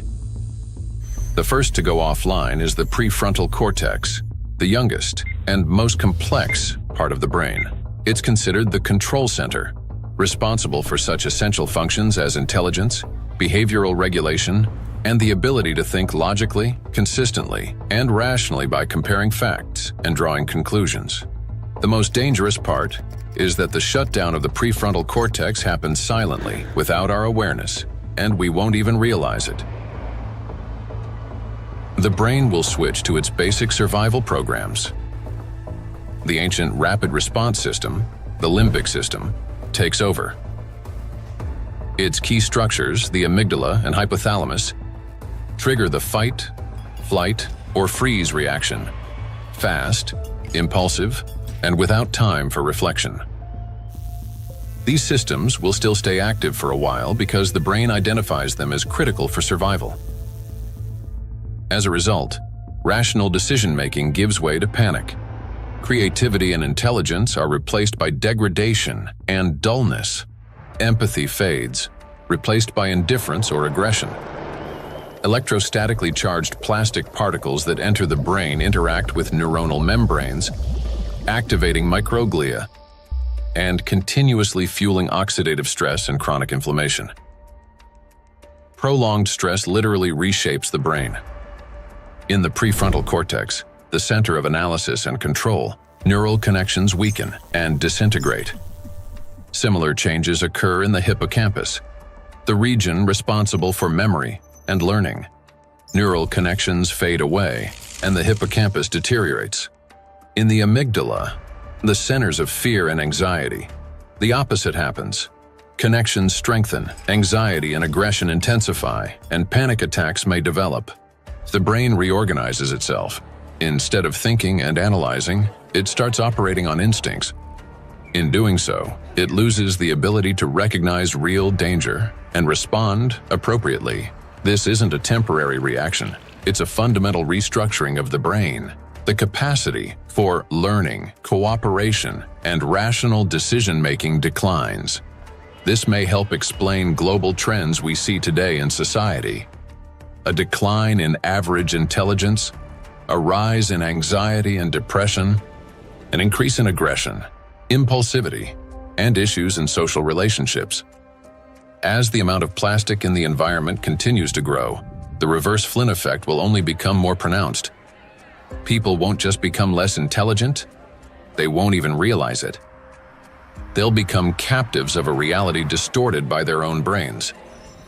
As a result, humanity will lose the ability to perceive the world, events, and even obvious threats adequately. They'll no longer be able to connect facts logically, and therefore will lose the ability to make sound decisions. That will mark the end of human thinking. Our cognitive decline is already underway. This is not a prediction, but reality. Plastics are making us less intelligent and less capable of responding to crises. They're damaging the regions of the brain that are responsible for memory, attention, problem-solving, and creativity. The very abilities we urgently need to achieve scientific breakthroughs and to find a way to neutralize the threat posed by micro and nanoplastics. And we have very little time left to make the right decisions. Yet, the loss of intelligence is not the worst that awaits us. Prolonged exposure to micro nanoplastics and their accumulation in the brain that leads to gradual failure of even our most basic survival functions. In other words, we risk losing not only our ability to think, but our very ability to live. And if that sounds like an exaggeration, consider the bees. Because their body mass is much smaller, the concentration of plastics in their brains is much higher. They already live in the world that we are now rapidly entering. Microplastic can enter a bee's body through its thin cuticle, or along with food. And within just 72 hours, it reaches the brain. From there, as in humans, it triggers synaptic damage, neuroinflammation, cell death, and neurotransmitter disruption. The bee loses body mass, its metabolism slows, and its immunity weakens. Its sense of smell, memory, and navigation begin to deteriorate, and bees stop recognizing their own colony and can no longer find their way back to the hive. With prolonged exposure to nanoplastic, the damage becomes fatal. The bee's nervous system collapses under the strain, and some simply drop dead in mid-flight. Look at this photo. You can see the brain of a bee that has been penetrated by nanoplastics. This amount of nanoplastics was enough to cause serious cognitive impairment in the bee. What is a critical point beyond which, like the bee, we stop recognizing the world around us and die on our way home? If nothing changes, this is a future that awaits us. It's also important to acknowledge that there is no safe level of these chemicals in the body. So while the manifestation may take time at a lower doses, it is not immune, that at lower dose it's safe to have that. And why is it important? I think it's important for so many reasons, because as soon as we define the threshold, various special interest groups would argue to keep micro nanoplastic concentration below that level, whether it's in soil or in water or whatever that is. And what does that mean? Is that we are allowed to have some degree of micro nanoplastic in our sources, air, soil, water, and so forth. But it's a cumulative impact, we have to remember. It's not a particular threshold at any given point in time in the source of whatever we are consuming, but it's a cumulative impact in our brain. And we don't know that, honestly, because it's the factor of time there is going to be different for bee than for a young child who doesn't have a fully developed brain versus an adult brain. Let us recall that a single nanoplastic particle in the human body is not equivalent to one dead cell. After destroying one, the same particle does not stop. It continues traveling through the body, killing one cell after another. So even the tiniest amounts of nanoplastics will damage the brain. And that's why there's no such thing as a safe concentration.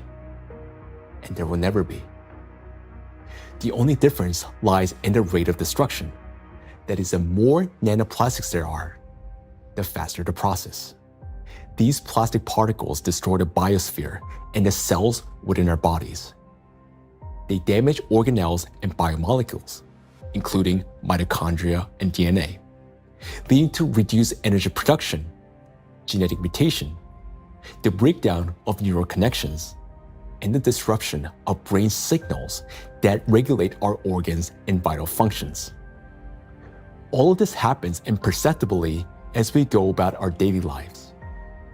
Yet, inside the brain, a silent systemic destruction is already underway. The question is, will we as humanity recognize the full scale of this threat in time and find a way to strip micro and nanoplastics of their ability to accumulate and retain electric charge? A threat that must not be ignored. The more I've learned about nanoplastics and how widespread they are and their harmful biologic effects, the more I am really, really concerned about just exactly what's going on, how much it's going to affect now us and future generations, and it's very sobering. And I think it's very important that people need to understand that it's maybe not the big, plastic part which is out there somewhere, but it's the breakdown of those particles, even smaller of these products, in all the time smaller particles, which is then the big danger for us, and that is, I think, something which needs to go into the head of people, because then and in their minds, so they understand that this is might be an avalanche which just comes down the road, but it will come. Or might come, if we don't do anything about it. So that's my point here. So we can't just leave it like that, The most frightening aspect is that nanoplastics interfere with the most fundamental processes of life. Their electrostatic charge breaks bonds, distorts bioelectric signals, and destroys the harmony that exists between cells and entire organisms. It also disrupts the impulse of life, the signal that links a bee to a flower, a tree to the forest, a neuron to the brain. It silences rhythms that have resonated in unison for centuries. This is a threat that cannot wait. It must be confronted now. It is a matter of survival. We can do as much, research and scientific community does whatever it does, but until this alarm goes to the public, nothing will change, right? It's not a science problem anymore. Science has clearly shown what it wanted to show. Maybe there will be 10 more studies in the next few years, right? And then what, right? Until we change, and this change is based on the public opinion. I want to leave something which is, our legacy should be habitable by our future generations. And that's the pure purpose we all have in common. If we can connect to our own health, I think that is way more powerful and more appealing for all of us to collectively act on this together. I think that's a very important point. And I think at a societal level, we all have to incorporate the other dimension beyond, in our balance sheets, beyond the dollars and pounds and euros and rupees, right, is the health, the impact on the health. And I think that has to be a part of the balance sheet, because what are we making money for if we can't survive or have a good quality of life? Then everything else is worthless for us and for the future generations. I think maybe a reason why I do that, to just show by example that we need to do that. It's my big, hope that I can contribute to a solution, and also to people thinking about it, talking about it, and acting accordingly to make this world a better place, and not just always a worse place for the future, especially for the next generations and for my son and for families, and of course all over the world to take care. And I'm trying to contribute the awareness of people, to explain, to show them the risks, and to make them understand the problem, the real extent of problem, to put them into action. So I just want to say one last word, that we only have one planet, and this planet is not single use, so we should consider this. For too long, we have lived under the comforting illusion that there's still time, that humanity will always have chance to recognize, understand, and respond. But that time has passed already. Our greatest challenge now is to find a solution before we cross the point of no return, while we still have both our intellect and the little time that remains. But for this to happen, all of humanity must first grasp the true scale of what is unfolding. Only then will we be able to direct our full scientific potential and resources toward finding a solution. As we have seen already, no single individual, organization, or nation alone can solve such a complex problem. The scientific community of ALLATRA has been searching for the solution for 2 decades. And although it hasn't been found yet, we know it exists. We understand that the answer lies at the intersection of physics, chemistry, and biology, which means that the solution is achievable, and finding it is essential for survival. Through years of research, we have come to clear understanding that the efforts of the entire global community must be united, and urgently.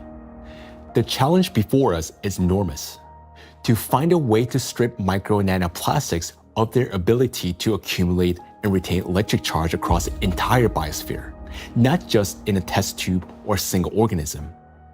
And to do so without harming humanity, the planet, or disrupting the Earth's magnetic field. Today, micro nanoplastics are present in every human being, including newborns taking their very first breath. In fact, unborn children developing in the womb are already exposed to these tiny particles, and even human eggs and semens are now contaminated and impacted by nanoplastics. For the first time in history, we face an enemy that threatens all life on the planet. And unless we change the course, this crisis will only deepen. Nanoplastics have indeed become the only true enemy of all humankind and each of us. I want to say that now is not the time for geopolitical rivalries or economic wars. It is not the time to build new empires. When one realizes that they're dying, it makes no sense to start building a new house, especially when no one will be left to live in it. And above all, we no longer have a time for military conflicts. There's no sense in killing one another when we're already being killed by a common invisible enemy, although some don't even realize it yet. We cannot remain indifferent to this threat because our future depends on whether we're capable of setting aside our divisions and uniting against this killer, nanoplastics, which threatens all life on our planet. The question is, are we capable of truly understanding all this? Or has nanoplastic already damaged our minds to the point where we don't even recognize the mortal danger hanging over humanity? If we can still see the reality for what it is, then we're obligated to act, to find a solution while we still can. We cannot shift this responsibility to the next generation, because if we fail to find a solution now, there will not be any true generation. And knowing this, giving up would mean betraying ourselves, our families, our children, and all of humanity, condemning all life on this planet to slow and inevitable death. Each of us, if still capable of understanding this threat, can contribute something meaningful to this effort. Only by acting together can we solve this monumental challenge and preserve the most precious thing that we have, life itself. Life is worth fighting for.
ALLATRA Global Research Center presents. We are seeing people being diagnosed earlier compared to 50 years ago. We are seeing people being diagnosed with more aggressive disease of various kinds. And we are seeing people having worse outcome compared to what they used to. And this is despite of all the advancement we have been able to make in the medical science in general. Do we expect the rise in neurodegenerative diseases, disabilities, and so forth? I think we are already seeing that rise. The rise in cancer rates worldwide is absolutely frightening. I think it's very legitimate to call it an epidemic. There's an increased rate of cancer worldwide in children and also in people much younger than I used to see. So what's going on now is that we're having a rise in people getting cancer, children, young adults, and it's probably not due to smoking or alcohol or anything. There seems to be something else, something in the environment that is causing this cancer at an alarming rate, and it's getting worse. So a very serious problem.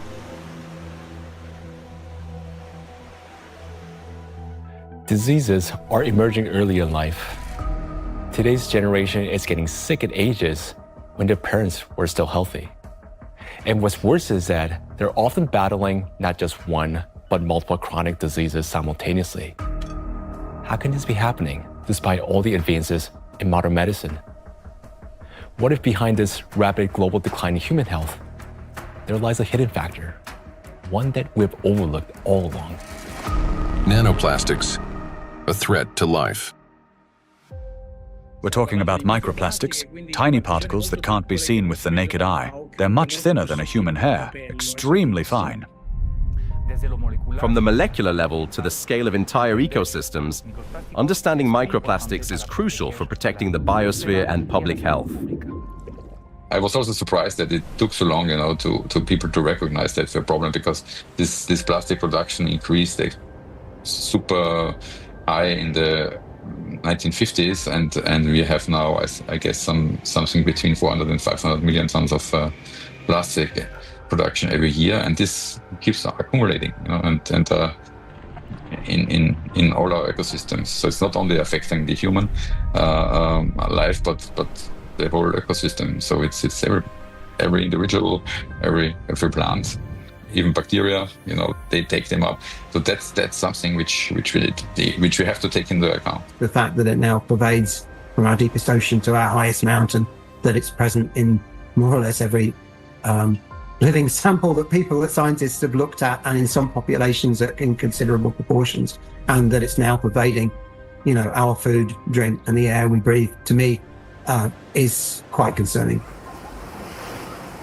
The science has clearly, without a doubt, shown that these chemicals, these particles are very harmful for us in various ways, not just one organ system, but all organ systems are affected. Plastic symbolizes progress, a triumph of human ingenuity, a material that is light, strong, and built to last forever. Yet, as humanity, we miss something crucial. We fail to notice how the very material created to improve our lives began instead to endanger them. Unfortunately, people often underestimate the true threat posed by plastics. Many think of it merely as an environmental problem. Bottles scattered on beaches, debris floating across the sea. And yes, these do pollute our planet. But large plastic pieces alone cannot destroy the entire biosphere, including humanity, unlike the microscopic particles they eventually become. This plastic bottle. In this form, it poses no immediate danger. But everything changes once this solid object disintegrates into masses of microscopic fragments. If this half-liter bottle were broken down into plastic particles just 1 micrometer in size, it would create roughly 10 trillion of them. And if all those particles were to penetrate the cells of a human body at once, this single bottle, in the form of nanoparticles, would destroy a person within minutes.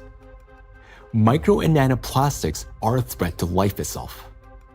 And by life, we mean not only human existence, but the very survival of the entire biosphere. Scientists are sounding the alarm that even today, exposure to these particles is leading to deterioration of health, as well as physical and cognitive decline across humankind. A growing body of research links micro and nanoplastics to the development of diseases, genetic mutations, and the rise of antibiotic resistance. Some researchers even associate tiny plastics with climate anomalies, natural disasters, and increase in seismic activity as trillions of microscopic particles interact with the environment. Over time, they could create uninhabitable zones across our planet. And all of this begins with a simple chain reaction. When plastic, like this very plastic bottle, breaks down into micro and nanoplastics. This documentary is a result of a large-scale investigation. We've examined hundreds of scientific studies and thousands of facts to answer key questions, like why are plastics so particularly dangerous? How can plastic particles threaten the very foundation of life? And what chances remain for humanity to change its course? Today, only a few hundred, perhaps a few thousand people truly understand the magnitude of this threat, a number far too small for a world of 8 billion. But by watching this documentary, you will become one of the few who understand what's really happening. This is a story of why researchers studying nanoplastics call them the #1 killer, and how they're already reshaping our future. Plastic interferes with the universal language of life.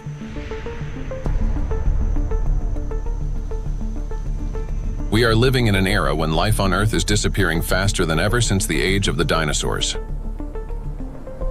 Currently, the extinction rate of species is 1,000 times higher than the natural extinction rates, making our time one of the most devastating periods in all of history in terms of biodiversity loss. The 6th mass extinction is already underway. The modern world is plunging into a biological collapse, like the ones in the past that wiped out up to 90% of all living creatures on the planet. While past global catastrophes were driven by volcanic eruptions or meteor impacts, today a new factor has joined these forces of nature, an invisible enemy created by humans, capable of destroying all life. Plastics are everywhere.